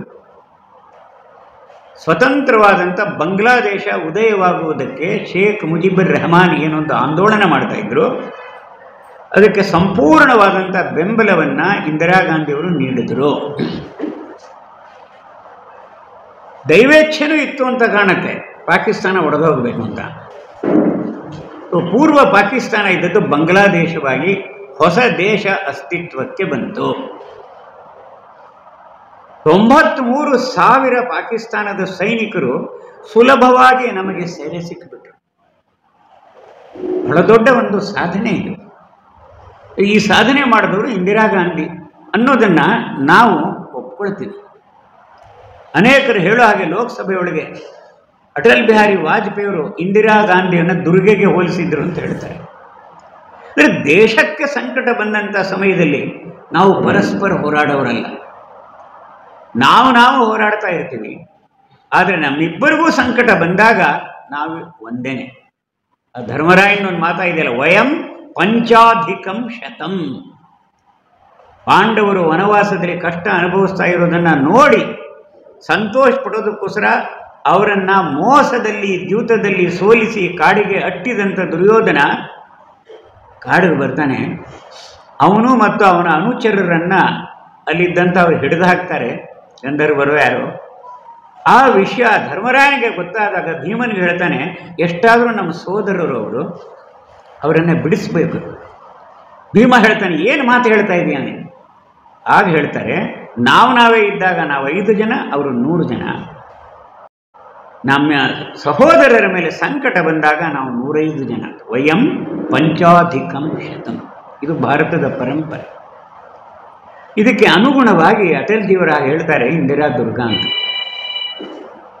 ಇಂಥ ಒಂದು ದೇಶಭಕ್ತಿಯ ಭಾವದಲ್ಲಿ ನಾವು ಸಂಘ ಪರಿವಾರದವರು ಬೆಳೆದಿರೋ, ಇದೆಲ್ಲ ಇಂದಿರಾಜಿಯವರು ಮರೆತು ಹೋಗ್ಬಿಟ್ರು. ಯಾವಾಗ 71ರ ಚುನಾವಣೆ ಒಳಗೆ ಅವರು ಗೆದ್ದರು, ಅವರ ಪ್ರತಿಸ್ಪರ್ಧಿ ರಾಜನಾರಾಯಣ್ ಬಿದ್ದರು. ರಾಜನಾರಾಯಣ್ ಸುಲಭವಾಗಿ ಸೋಲನ್ನು ಒಪ್ಕೊಳ್ತಕ್ಕಂಥ ವ್ಯಕ್ತಿ ಅಲ್ಲ. ಒಂಥರ ಅಖಿಲ ಭಾರತೀಯ ವಾಟಾಳ್ ನಾಗರಾಜ್ ಇದ್ದಾಗ ರಾಜನಾರಾಯಣ್ ಕೋರ್ಟಲ್ಲಿ ಕೇಸ್ ಹಾಕಿದ್ರು. ಆ ಕೇಸಿನ ವಿಚಾರಣೆಯನ್ನು ಮಾಡಿದವರು ಜಗ್ ಮೋಹನ್ ಲಾಲ್ ಸಿನ್ಹಾ ಅಂತ ಅತ್ಯಂತ ಪ್ರಾಮಾಣಿಕ ಮತ್ತು ನ್ಯಾಯವನ್ನು ಕೊಡುವುದರಲ್ಲಿ ಹಿಂದೇಟು ಹಾಕದಂತಹ ಆ ಬದ್ಧತೆ ಇದ್ದಂಥ ನ್ಯಾಯಾಧೀಶ. ಅವರು ಜೂನ್ 12ನೇ ತಾರೀಕು ತೀರ್ಪು ಕೊಟ್ಟರು, ಇಂದಿರಾ ಗಾಂಧಿ ಭ್ರಷ್ಟಾಚಾರದಿಂದ ಗೆದ್ದಿದ್ದಾರೆ. ಹೀಗಾಗಿ ಅದು ರುಜುವಾತಾಗಿರುವುದರಿಂದ ಅವರು ಲೋಕಸಭಾ ಸದಸ್ಯರಾಗಿ ಮುಂದುವರಿಯುವುದಿಲ್ಲ. ಅಷ್ಟೇ ಅಲ್ಲ, ಇನ್ನು 6 ವರ್ಷಗಳು ಚುನಾವಣೆಗೆ ಅವರು ಸ್ಪರ್ಧೆ ಮಾಡುವಂತಿಲ್ಲ. ಕರಾರುವಾಕ್ಕಾದಂಥ ಒಂದು ತೀರ್ಮಾನ ಕೊಟ್ಟರು. ಆದರೆ ನಮ್ಮ ನ್ಯಾಯಾಂಗ ವ್ಯವಸ್ಥೆ ಒಳಗೆ ಇದೆ, ಮೇಲಿನ ಕೋರ್ಟ್ಗೆ ಹೋಗೋದಕ್ಕೆ ಅವಕಾಶ ಕೊಡೋದು, ಸುಪ್ರೀಂ ಕೋರ್ಟ್ಗೆ ಹೋಗೋದಕ್ಕೆ 30 ದಿನಗಳ ಅವಕಾಶವನ್ನು ಕೊಟ್ಟರು. ಆ ಜೂನ್ 12 ಇನ್ನೊಂದು ಇಂದಿರಾ ಗಾಂಧಿಯವರಿಗೆ ಅಪಶಕನವಾಗುವಂತಹ ಒಂದು ಘಟನೆ ನಡೀತು ಗುಜರಾತ್ನಲ್ಲಿ. ಕೆಲವಾರು ತಿಂಗಳ ಹಿಂದೆ ಗುಜರಾತ್ನಲ್ಲಿದ್ದಂಥ ಕಾಂಗ್ರೆಸ್ ಸರ್ಕಾರ ಘೋರವಾದ ಭ್ರಷ್ಟಾಚಾರದಲ್ಲಿ ತೊಡಗಿತ್ತು. ಚಿಮಣ್ಭಾಯಿ ಪಟೇಲ್ ಅಂತ ಮುಖ್ಯಮಂತ್ರಿ ಇದ್ದರು. ಅವರ ವಿರುದ್ಧವಾಗಿ ಗುಜರಾತ್ನಲ್ಲಿ ಮೊದಲು ವಿದ್ಯಾರ್ಥಿಗಳು, ಆಮೇಲೆ ಸಮಸ್ತ ನಾಗರಿಕರು ಇಂಥ ಒಂದು ನಿರ್ಣಯಾತ್ಮಕವಾದಂಥ ಜನಾಂದೋಲನವನ್ನು ಮಾಡಿದರು. ಸರ್ವಾಧಿಕಾರಿ ಪ್ರವೃತ್ತಿಯ ಇಂದಿರಾ ಗಾಂಧಿಗೂ ಬೇರೆ ಮಾರ್ಗ ಇರಲಿಲ್ಲ. ಚಿಮಣ್ಣಭಾಯಿ ಸರ್ಕಾರವನ್ನು ರದ್ದು ಮಾಡಿದ್ರು. ಇಳಿಬೇಕಾಗುವಂಥವರು ಚುನಾವಣೆ ಹೊಸದಾಗಿ ಆಯಿತು. ಸಂಸ್ಥಾ ಕಾಂಗ್ರೆಸ್ಸು ಮತ್ತು ಭಾರತೀಯ ಜನಸಂಘ ಎರಡು ಒಂದಾಗಿ ಜನತಾ ರಂಗ ಅಂತ ಮಾಡಿಕೊಂಡ್ರು. ಚುನಾವಣೆ ನಡೀತು. ಗುಜರಾತಿನ ಜನ ಸ್ಪಷ್ಟವಾಗಿ ಚಿಮಣ್ಭಾಯಿ ಪಟೇಲ್ ಭ್ರಷ್ಟಾಚಾರವನ್ನು ತಿರಸ್ಕಾರ ಮಾಡಿ ಬಾಬೂಭಾಯಿ ಪಟೇಲ್ ನೇತೃತ್ವದ ಜನತಾ ರಂಗವನ್ನು ಗೆಲ್ಲಿಸಿತು. ಈ ಫಲಿತಾಂಶ ಬಂದಿದ್ದು ಜೂನ್ 12ನೇ ತಾರೀಕು. ಜೂನ್ 24ನೇ ತಾರೀಕು ಇನ್ನೊಂದು ಐತಿಹಾಸಿಕವಾದಂಥ ಈ ದೇಶದಲ್ಲಿ ಆಗ್ತಾ ಇರತಕ್ಕಂಥ ಜನಮಾನಸದ ಬದಲಾವಣೆ, ಅದರ ಒಂದು ಸಂಕೇತದಂತೆ ರಾಮಲೀಲಾ ಮೈದಾನದಲ್ಲಿ ಬಹುದೊಡ್ಡ ಸಾರ್ವಜನಿಕ ಸಭೆ. ಇಂದಿರಾ ಗಾಂಧಿ ಭ್ರಷ್ಟಾಚಾರದಿಂದಾಗಿ ನೀನು ಗೆದ್ದಿದೀಯಾ, ಸಿಂಹಾಸನ ಖಾಲಿ ಕರೋ, ಜನತಾ ಆ ರಹಿ ಹೈ. ಈ ಘೋಷಣೆಯನ್ನು ಹೇಳ್ತಾ 70 ವರ್ಷ ದಾಟಿದ್ದಂಥ ಅಸ್ವಸ್ಥರಾಗಿದ್ದಂಥ ಜಯಪ್ರಕಾಶ್ ನಾರಾಯಣ್ ಅವರ ನೇತೃತ್ವದಲ್ಲಿ ಲೋಕ ಸಂಘರ್ಷ ಸಮಿತಿ ಅನ್ನತಕ್ಕಂಥ ವೇದಿಕೆಯ ಆಶ್ರಯದಲ್ಲಿ ರಾಮಲೀಲಾ ಮೈದಾನದಲ್ಲಿ ಬಹುದೊಡ್ಡ ಸಾರ್ವಜನಿಕ ಸಭೆ ನಡೆಯಿತು. ಅದರಲ್ಲಿ ಅಟಲ್ ಬಿಹಾರಿ ವಾಜಪೇಯಿ, ಮೊರಾರ್ಜಿ ದೇಸಾಯಿ ಎಲ್ಲರೂ ಮಾತನಾಡಿದರು. ಅದು 24ನೇ ತಾರೀಕು. ಈ 3 ಘಟನೆಗಳಿಂದ ಇಂದಿರಾ ಗಾಂಧಿ ವಿಚಲಿತಳಾದಳು. ಈಗೇನು ಮಾಡೋದು? ನಮ್ಮ ದೇಶದಲ್ಲಿ ರಾಮಾಯಣ ಇರ್ಬೋದು, ಮಹಾಭಾರತ ಇರ್ಬೋದು, ತ್ರೇತಾಯುಗ ಇರ್ಬೋದು, ದ್ವಾಪರಯುಗ ಇರ್ಬೋದು, ಕಲಿಯುಗ ಇರ್ಬೋದು, ಧರ್ಮರಾಯನೂ ಇರ್ತಾನೆ, ರಾಮನೂ ಇರ್ತಾನೆ, ದುರ್ಯೋಧನನೂ ಇರ್ತಾನೆ, ರಾವಣನೂ ಇರ್ತಾನೆ, ಶಕುನಿಯೂ ಇರ್ತಾನೆ, ಮಂಥರೆಯೂ ಇರ್ತಾಳೆ. ಹಾಗೆ ಇಂದಿರಾ ಗಾಂಧಿ ಅನ್ನತಕ್ಕಂಥ ದುರ್ಯೋಧನನಿಗೆ 4 ಜನ ಶಕುನಿಗಳಿದ್ದರು ಉಪದೇಶ ಮಾಡೋದಕ್ಕೆ. ಅದರೊಳಗೆ ಮುಖ್ಯ ಅಂತ ಹೇಳಿದ್ರೆ ಅವಳ ಮಗನಾಗಿದ್ದಂಥ ಸಂಜಯ್ ಗಾಂಧಿ. ಇನ್ನು ಎರಡನೇವನು ಬಂಗಾಳದ ಮುಖ್ಯಮಂತ್ರಿ ಆಗಿದ್ದ ಸಿದ್ಧಾರ್ಥ ಶಂಕರ ರಾಯ್. SSR ಅವನ ಸ್ಪೆಲ್ಲಿಂಗುಗಳು, ಇನ್ಷಿಯಲ್ಗಳು. ಅಂದರೆ SSR ಅಂದರೆ ಉಲ್ಟಾ RSS. ಇನ್ನು ಮೂರನೇವನೊಬ್ಬ HR ಗೋಖಲೆ ಅಂತ ಇದ್ದ. ಅವನು ನ್ಯಾಯಮಂತ್ರಿ, ಏನು ಲಾ ಮಿನಿಸ್ಟರ್. ಇನ್ನು 4ನೇವನು ವಿದ್ಯಾಚರಣ ಶುಕ್ಲ ಅಂತ ಅಂದ್ಬಿಟ್ಟು VC ಶುಕ್ಲ, ಇಂದಿರಾ ಗಾಂಧಿ ಸಂಪುಟದಲ್ಲಿ ವಾರ್ತಾ ಪ್ರಸಾರ ಸಚಿವನಾಗಿದ್ದವನು. ಈ 4 ಜನ ತುರ್ತು ಸಭೆ ಸೇರಿದ್ರು. ಏನು ಮಾಡೋದು, ಏನು ಮಾಡೋದು, ಏನು ಮಾಡೋದು? ಆಗ HR ಗೋಖಲೆ ಹೇಳಿದ, ಸಂವಿಧಾನದಲ್ಲಿ ಈ ರೀತಿ ಒಂದು ವಿಧಿ ಇದೆ. ದೇಶದಲ್ಲಿ ಪ್ರಜಾತಂತ್ರವನ್ನು ಉರುಳಿಸುವಂಥ ಬಹಳ ದೊಡ್ಡ ಷಡ್ಯಂತ್ರ ನಡೆದಿದೆ. ಇಂದ ಪ್ರಜಾತಂತ್ರ ಉರುಳಿಸುವಂಥದ್ದನ್ನು ನಿರಾಕರಣೆ ಮಾಡಬೇಕು, ಉಳಿಸಬೇಕು ಪ್ರಜಾತಂತ್ರವನ್ನು ಅನ್ನೋದಾದರೆ ಎಮರ್ಜೆನ್ಸಿ ಘೋಷಣೆ ಮಾಡಬಹುದು. ಇದು ಬಹಳ ಒಳ್ಳೆ ಬ್ರಹ್ಮಾಸ್ತ್ರ ಆಗುತ್ತೆ ನಮಗೆ. ಇಂದಿರಾ ಗಾಂಧಿಗೆ ಬಹಳ ಖುಷಿ ಆಯಿತು. 24 ಜೂನ್ ರಾತ್ರಿ 10 ಗಂಟೆಗೆ ಇಂದಿರಾ ಗಾಂಧಿ ಮತ್ತು SSR ಅವರಿಬ್ಬರು ರಾಷ್ಟ್ರಪತಿಗಳನ್ನು ಹೋಗಿ ಎಬ್ಬಿಸಿದರು. 10 ಗಂಟೆಗೆ ರಾಷ್ಟ್ರಪತಿ ಆರಾಮವಾಗಿ ಆನಂದವಾಗಿ ಮಲಗಿದ್ರು. ಇಂದಿರಾ ಗಾಂಧಿಗೆ ಕೃಪೆಯಿಂದಾನೇ ರಾಷ್ಟ್ರಪತಿ ಆಗಿದ್ದವರು. ಆ ಪುಣ್ಯಾತ್ಮನ ಹೆಸರು, ಪುಣ್ಯಾತ್ಮ ಅಂದರೆ ವ್ಯಂಗ್ಯವಾಗಿ ಹೇಳ್ತಿರೋದು, ಫಕ್ರುದ್ದೀನ್ ಆಲಿ ಅಹಮದ್ ಅಂತ.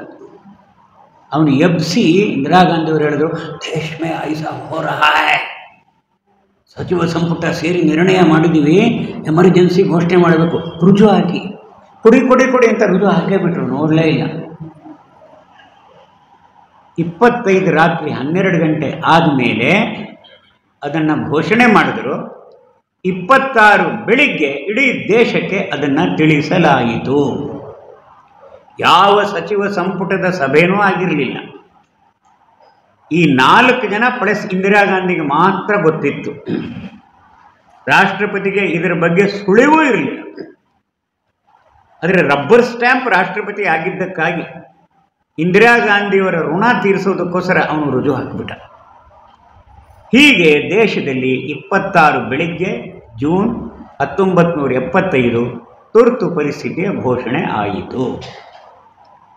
ಇದನ್ನು ಹೇರಿದವರು ಇಂದಿರಾ ಗಾಂಧಿ. ಆಕೆಯ ಸ್ವಭಾವದಲ್ಲೇ ಸರ್ವಾಧಿಕಾರಿ ಪ್ರವೃತ್ತಿ ಇತ್ತು. ಅದನ್ನು ವರ್ಣನೆ ಮಾಡಬಹುದು ನಾನು, ಆದರೆ 1 ಗಂಟೆಗಳಲ್ಲಿ ಇನ್ನೂ ಹೇಳಬೇಕಾದ ಬೇರೆ ವಿಷಯ ಹೇಳೋದಿಲ್ಲ. ಅದು ಅವಳ DNA ಒಳಗೆ ಇತ್ತು. ಯಾವ ರೀತಿ ನೆಹರು ಸರ್ವಾಧಿಕಾರಿಯಾಗಿದ್ದನೋ ಆ ಸರ್ವಾಧಿಕಾರತ್ವದ ಪ್ರವೃತ್ತಿಯನ್ನು ಮಗಳಲ್ಲೂ ವ್ಯವಸ್ಥಿತವಾಗಿ ಬೆಳೆಸಿದ್ದ. ಅವರ ಸ್ವಭಾವದಲ್ಲೇ ಇತ್ತು. ಅದಕ್ಕೆ ಒಂದೇ ಉದಾಹರಣೆ ಹೇಳ್ತೀನಿ. 1972ರಲ್ಲಿ ಸುಪ್ರೀಂ ಕೋರ್ಟ್ ನ್ಯಾಯಾಧೀಶರ ಹೊಸಬರ ನಿಯುಕ್ತಿ ಆಗಬೇಕಾಗಿತ್ತು. 3 ಜ್ಯೇಷ್ಠ ನ್ಯಾಯಾಧೀಶರು ಇದ್ದರು. ಒಬ್ಬರು ಜಸ್ಟಿಸ್ ಗ್ರೋವರ್ ಅಂತ, ಇನ್ನೊಬ್ಬರು ಜಸ್ಟಿಸ್ ಶಲಾತ್ ಅಂತ, ಇನ್ನೊಬ್ಬರು ಜಸ್ಟಿಸ್ KS ಹೆಗಡೆ ನಮ್ಮ ಕರ್ನಾಟಕದವರು.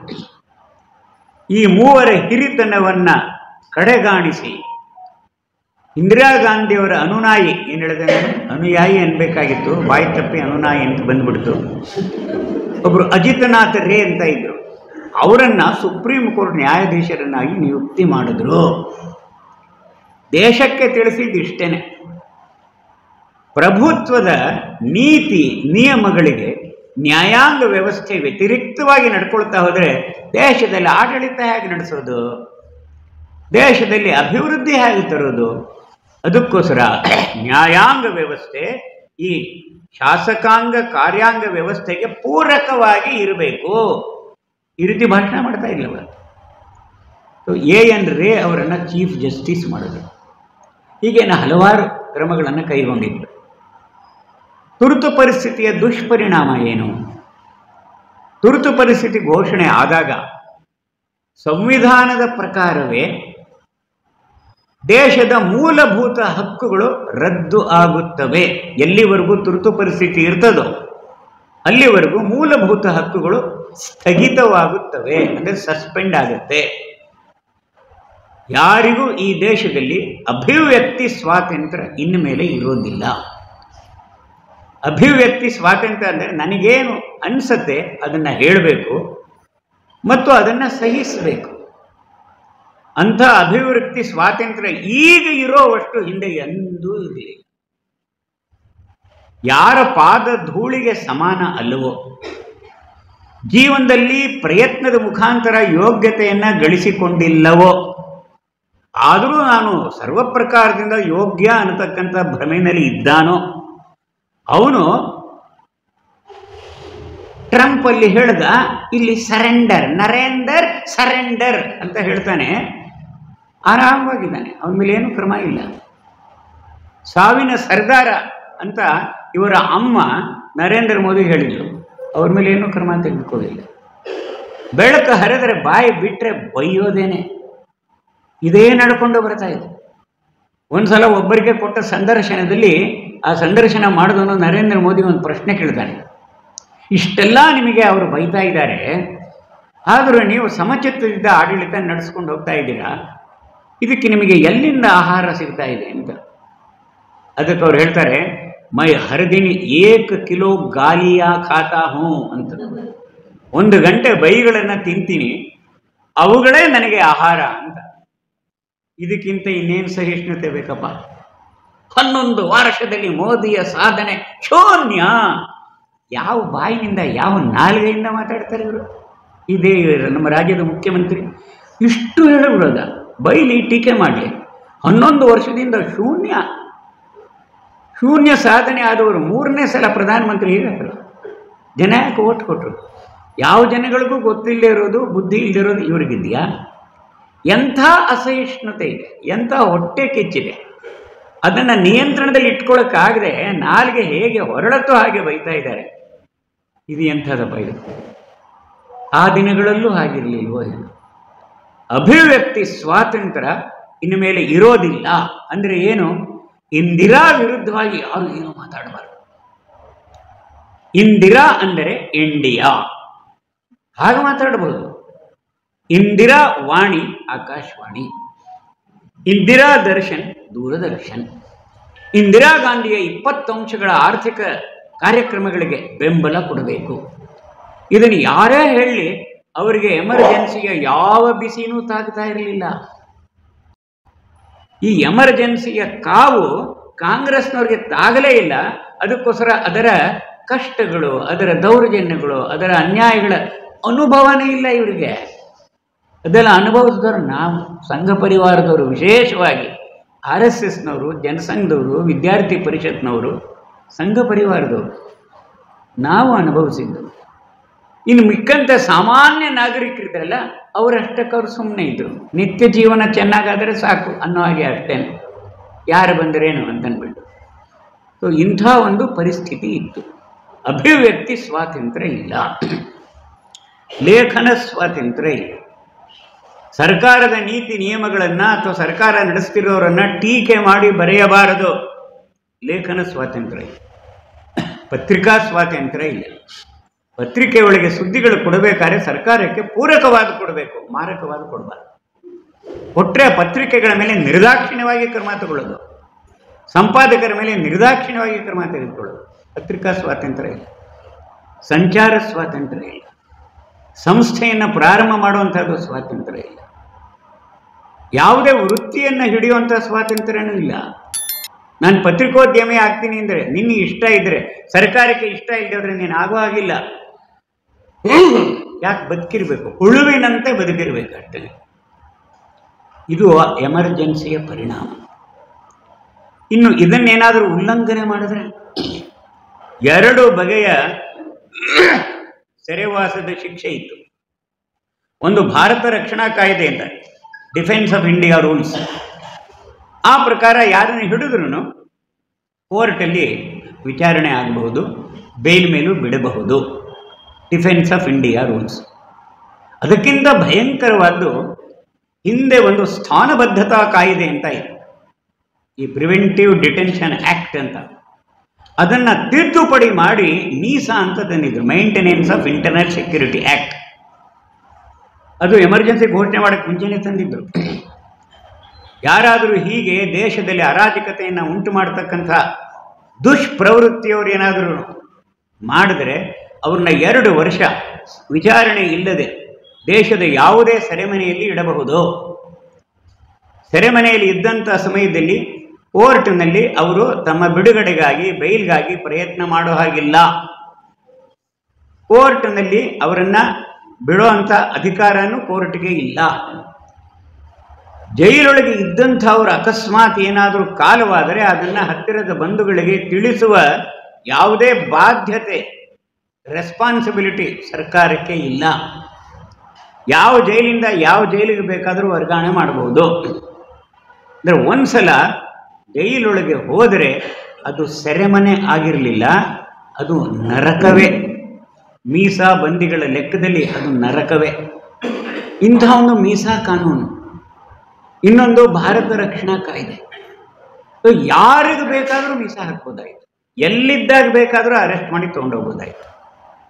ಜಯಪ್ರಕಾಶ್ ನಾರಾಯಣ್, ಮೊರಾರ್ಜಿ ದೇಸಾಯಿ ಮತ್ತು ರಾಷ್ಟ್ರೀಯ ಸ್ವಯಂ ಸೇವಕ ಸಂಘದ ಸರಸಂಘ ಚಾಲಕರು ಬಾಳಾಸಾಹೇಬ್ ದೇವರಸ್, ಅಟಲ್ ಬಿಹಾರಿ ವಾಜಪೇಯಿ, ಲಾಲ್ ಕೃಷ್ಣ ಅಡ್ವಾಣಿ, ಇನ್ನೂ 1-2-3 ಪಕ್ಷಗಳು ಸರ್ಕಾರದ ವಿರುದ್ಧವಾಗಿದ್ವು. ಸೋಷಿಯಲಿಸ್ಟ್ ಪಕ್ಷ ಇತ್ತು ಮತ್ತು ಆ ದಿನಗಳಲ್ಲಿ ಕಮ್ಯುನಿಸ್ಟ್ ಮಾರ್ಕ್ಸಿಸ್ಟು ಇದ್ದರು ಮತ್ತು ಜೊತೆಗೆ ಕೆಲವು ಕಾಂಗ್ರೆಸ್ನವರೇ ಇದ್ದರು. ಈ ಸರ್ವಾಧಿಕಾರಿ ಪ್ರವೃತ್ತಿಯನ್ನು ವಿರೋಧ ಮಾಡತಕ್ಕಂಥ ಗಂಡುಗಲಿಗಳು ಇತ್ತು. ಚಂದ್ರಶೇಖರ್ ಅಂತ ಇದ್ದರು, ರಾಮ್ಧನ್ ಅಂತ ಇದ್ದರು, ಮಧು ಲಿಮಯೆ ಸೋಷಿಯಲಿಸ್ಟು, ಮಧು ದಂಡವತೆ, ಜಾರ್ಜ್ ಫರ್ನಾಂಡಿಸು, ಈ ಥರದ ವಿರೋಧ ಪಕ್ಷದವರು ಇದ್ದರು. ಕೆಲವು ಪತ್ರಿಕೆಯವರು ಬಹಳ ಧೈರ್ಯವಾಗಿ ಬರೆಯುವಂಥವರಿದ್ದರು, ಯಾವುದೇ ಮುಲಾಜಿಗೆ ಬಲಿಯಾಗದೆ. ವಿಶೇಷವಾಗಿ ಸಂಘ ಪರಿವಾರದವರು ನಡೆಸುವಂಥ ಪತ್ರಿಕೆಗಳು. ಹಾಗೆ ಇನ್ನು ಕೆಲವು ಸ್ವತಂತ್ರರಿದ್ದರು. ಟ್ರಿಬ್ಯೂನ್ ಅಂತ ಪಂಜಾಬ್ನಲ್ಲಿ ಒಂದಿತ್ತು, ಇಂಡಿಯನ್ ಎಕ್ಸ್ಪ್ರೆಸ್ ಇತ್ತು, ರಾಮನಾಥ ಗೋಯಿಂಕ ಅದರ ಮಾಲೀಕರು ಮತ್ತು ಪ್ರಧಾನ ಸಂಪಾದಕರು. ಸೊ ಇಂಥವರು, ಇನ್ನು ಕೆಲವು ಸಾಹಿತಿಗಳು, ಇನ್ನು ಕೆಲವರು ಕವಿಗಳು, ಯಾರು ಇಂದಿರಾ ವಿರುದ್ಧವಾಗಿ ಧ್ವನಿ ಎತ್ತಬಹುದೋ ಅವರೆಲ್ಲರನ್ನೂ ಸಹ 4-6 ದಿನಗಳ ಕಾಲಾವಧಿಯೊಳಗೆ ಮೀಸಾದಲ್ಲಿ ಹಾಕಿದ್ರು. ಡಿಫೆನ್ಸ್ ಆಫ್ ಇಂಡಿಯಾ ರೂಲ್ಸ್ ಪ್ರಕಾರ 1000 ಜನನ ಹಿಡಿದಾಕಿದ್ರು. ಸಂಘದ ಕಾರ್ಯಾಲಯಗಳಿಗೆ ಬೀಗ ಬಡಿದರು. ವಿಕ್ರಮ, ಪಾಂಚಜನ್ಯ, ಆರ್ಗನೈಸರ್ ಇತ್ಯಾದಿ ನಮ್ಮ ಸಂಘದ ಪತ್ರಿಕೆಗಳೇನು ನಡೀತಾ ಇದ್ವು ಅದು ಎಲ್ಲ ಪತ್ರಿಕಾಲಯಗಳನ್ನು ಬಂದ್ ಮಾಡಿದ್ರು. ರಾಷ್ಟ್ರೋತ್ಥಾನ ಪರಿಷತ್ತನ್ನು ಬಂದ್ ಮಾಡಿದ್ರು. ಆ ಎಲ್ಲ ಸಂಪಾದಕರನ್ನು ಮೀಸಾದಲ್ಲಿ ಹಿಡಿದು ಹಾಕಿದ್ರು. ಇಷ್ಟೇ ಅಲ್ಲದೆ ದೇಶದಲ್ಲಿ ಯಾವುದು ಸಭೆ, ಮೆರವಣಿಗೆ, ಯಾವುದೇ ವಿಧವಾದಂಥ ಘೋಷಣೆಗಳು ಆಗದಿರುವಂತೆ ಎಚ್ಚರಿಕೆ ವಹಿಸಿದ್ರು. ಒಬ್ಬ ಪಾಪ ನದಿ ದಡದಲ್ಲಿ ನಾರಾಯಣ್ ನಾರಾಯಣ್ ನಾರಾಯಣ್ ಅಂತ ಹೇಳಿ ಸ್ನಾನ ಮಾಡ್ತಾ ಇದ್ದ. ಆ ಪೊಲೀಸ್ನವ್ರಿಗೆ ಹೇಳಲಾಗಿತ್ತು, ನಾರಾಯಣ ಜಯಪ್ರಕಾಶ್ ನಾರಾಯಣ ಅಂತ ಬಂದರೆ ಹಿಡಿದು ಹಾಕು ಅವ್ರನ್ನ ಅಂತ. ನಾರಾಯಣ ಅನ್ನೋ ಹೆಸರ ಮೇಲೂ ಪಾಬಂದಿ ಇತ್ತು. ಅಷ್ಟೇ ಅಲ್ಲ, D.H. ಶಂಕರಮೂರ್ತಿ ಅವ್ರನ್ನ ಹಿಡಿದಿದ್ದು ಹೇಗೆ ಅಂದರೆ ಅವರು ಭಾರತ್ ಮಾತಾ ಕಿ ಜೈ ಅಂತ ಹೇಳ್ಕೊಂಡು ಬಂದರು, ಅವ್ರನ್ನ ಹಿಡಿದು ಹಾಕಿದ್ರು. ಅಂದರೆ ಭಾರತ್ ಮಾತಾ ಕಿ ಜೈ ಅನ್ನೋದನ್ನು ಆವತ್ತಿನ ದಿನಗಳಲ್ಲಿ ಪ್ರಜಾತಂತ್ರ ವಿರೋಧಿ ಘೋಷಣೆ. ಇಷ್ಟು ಭಯಂಕರವಾಗಿತ್ತು. ಇದರ ಪರಿಣಾಮ ಏನಾಯಿತು? ಪತ್ರಿಕೆಗಳಲ್ಲಿ ಇಷ್ಟು ಭಯೋತ್ಪಾದನೆ ಆಗಿ ಹೋಯಿತು. ಎಮರ್ಜೆನ್ಸಿಯ ಘೋಷಣೆ ಮಾಡಿದ್ದು ಪ್ರಜಾತಂತ್ರಕ್ಕೆ ವಿರುದ್ಧವಾದ್ದು ಅನ್ನೋ ಒಂದು ಅಭಿಪ್ರಾಯವನ್ನು ಕೊಡ್ತಕ್ಕಂಥ ಸಂಪಾದಕೀಯ ಒಂದೇ ಒಂದು ಪತ್ರಿಕೆಯಲ್ಲೂ ಬರಲಿಲ್ಲ. ನಮ್ಮ ಪತ್ರಿಕೆಗಳಲ್ಲಿ ಬರಬಹುದಾಗಿತ್ತು, ಆದರೆ ಬೀಗ ಹಾಕಲಾಯಿತು ಕೂಡಲೇ. ಒಂದೇ ಒಂದು ಪತ್ರಿಕೆಯಲ್ಲೂ ಬರಲಿ. ಧೈರ್ಯ ತೋರಿಸಿದವರು ರಾಮನಾಥ ಗೋಯಂಕ ಅವರು ಇದನ್ನು ಪ್ರತಿಭಟಿಸುವ ಸಲುವಾಗಿ ಆ ಸಂಪಾದಕೀಯ ಕಲಂ ಇರುತ್ತಲ್ಲ ಅದಕ್ಕೆ ಕಪ್ಪು ಬಣ್ಣ ಹಚ್ಚಿದ್ರು. ಇನ್ನು ಕೆಲವರು ಅದನ್ನು ಖಾಲಿ ಬಿಟ್ಟರು. ಅಷ್ಟಾಯಿತು ಅಷ್ಟೇ. ಕೆಲವೇ ದಿನಗಳಲ್ಲಿ ಎಮರ್ಜೆನ್ಸಿಯ ಆ ಘೋರ ಪರಿಣಾಮಗಳು ಏನು ಅನ್ನೋದನ್ನು ಇಂದಿರಾ ಗಾಂಧಿಯ ವಿರೋಧಿಗಳು ಅಂತ ಹೇಳಬಾರದು, ಭಿನ್ನಾಭಿಪ್ರಾಯ ಹೊಂದಿದವರು ಅವರೆಲ್ಲರಿಗೂ ಬಿಸಿ ಮುಟ್ಟೋದಕ್ಕೆ ಪ್ರಾರಂಭ ಆಯಿತು. ರಾಜಕಾರಣಿಗಳು ಭಾಳ ದುಃಖ ಆಗುತ್ತೆ. ಮಾತೆತ್ತಿದ್ರೆ ಚಳುವಳಿ ಹೂಡೋರು, ಮಾತೆತ್ತಿದ್ರೆ ಬಂದ್ ಮಾಡೋರು, ಮೆರವಣಿಗೆ ತೆಗೆಯೋರು, ಬೀದಿಗಿಳಿಯೋರು ಯಾರೂ ಇಳಿಲಿಲ್ಲ. ಪತ್ರಿಕೆಗಳಲ್ಲಿ ಲೇಖನಗಳೇ ಬರಲಿಲ್ಲ. ಸುಮ್ಮನಾಗ್ಬಿಟ್ರು. ಠಕ್ ಅಂತ ಲಕ್ವಾ ಹೊಡೆದರೆ ಏನಾಗುತ್ತೆ, ಹಾಗೆ ಈ ದೇಶದ ಪ್ರಜಾತಂತ್ರಕ್ಕೆ ಲಕ್ವಾ ಹೊಡೆದು ಬಿಡ್ತು. ಅದರ ಸಂಪೂರ್ಣ ಶರೀರಕ್ಕೆ ಲಕ್ವಾ ಹೊಡೆಯಲ್ಲ ಯಾವಾಗಲೂ, ಇಲ್ಲ ಬಲಪಾರ್ಶ್ವಕ್ಕೆ ಇಲ್ಲ ಎಡಪಾರ್ಶ್ವಕ್ಕೆ. ಹಾಗೆ ಲಕ್ವಾಕ್ಕೆ ಒಳಗಾಗದೇ ಇದ್ದಂಥ ಏಕಮೇವ ಶಕ್ತಿ ಅಂತ ಹೇಳಿದ್ರೆ ರಾಷ್ಟ್ರೀಯ ಸ್ವಯಂ ಸೇವಕ ಸಂಘ ಮತ್ತು ಸಂಘ ಪರಿವಾರ ಮಾತ್ರ. ಎಲ್ಲ ಧುರೀಣರೆಲ್ಲ ಸುಮ್ಮನಾಗ್ಬಿಟ್ರು.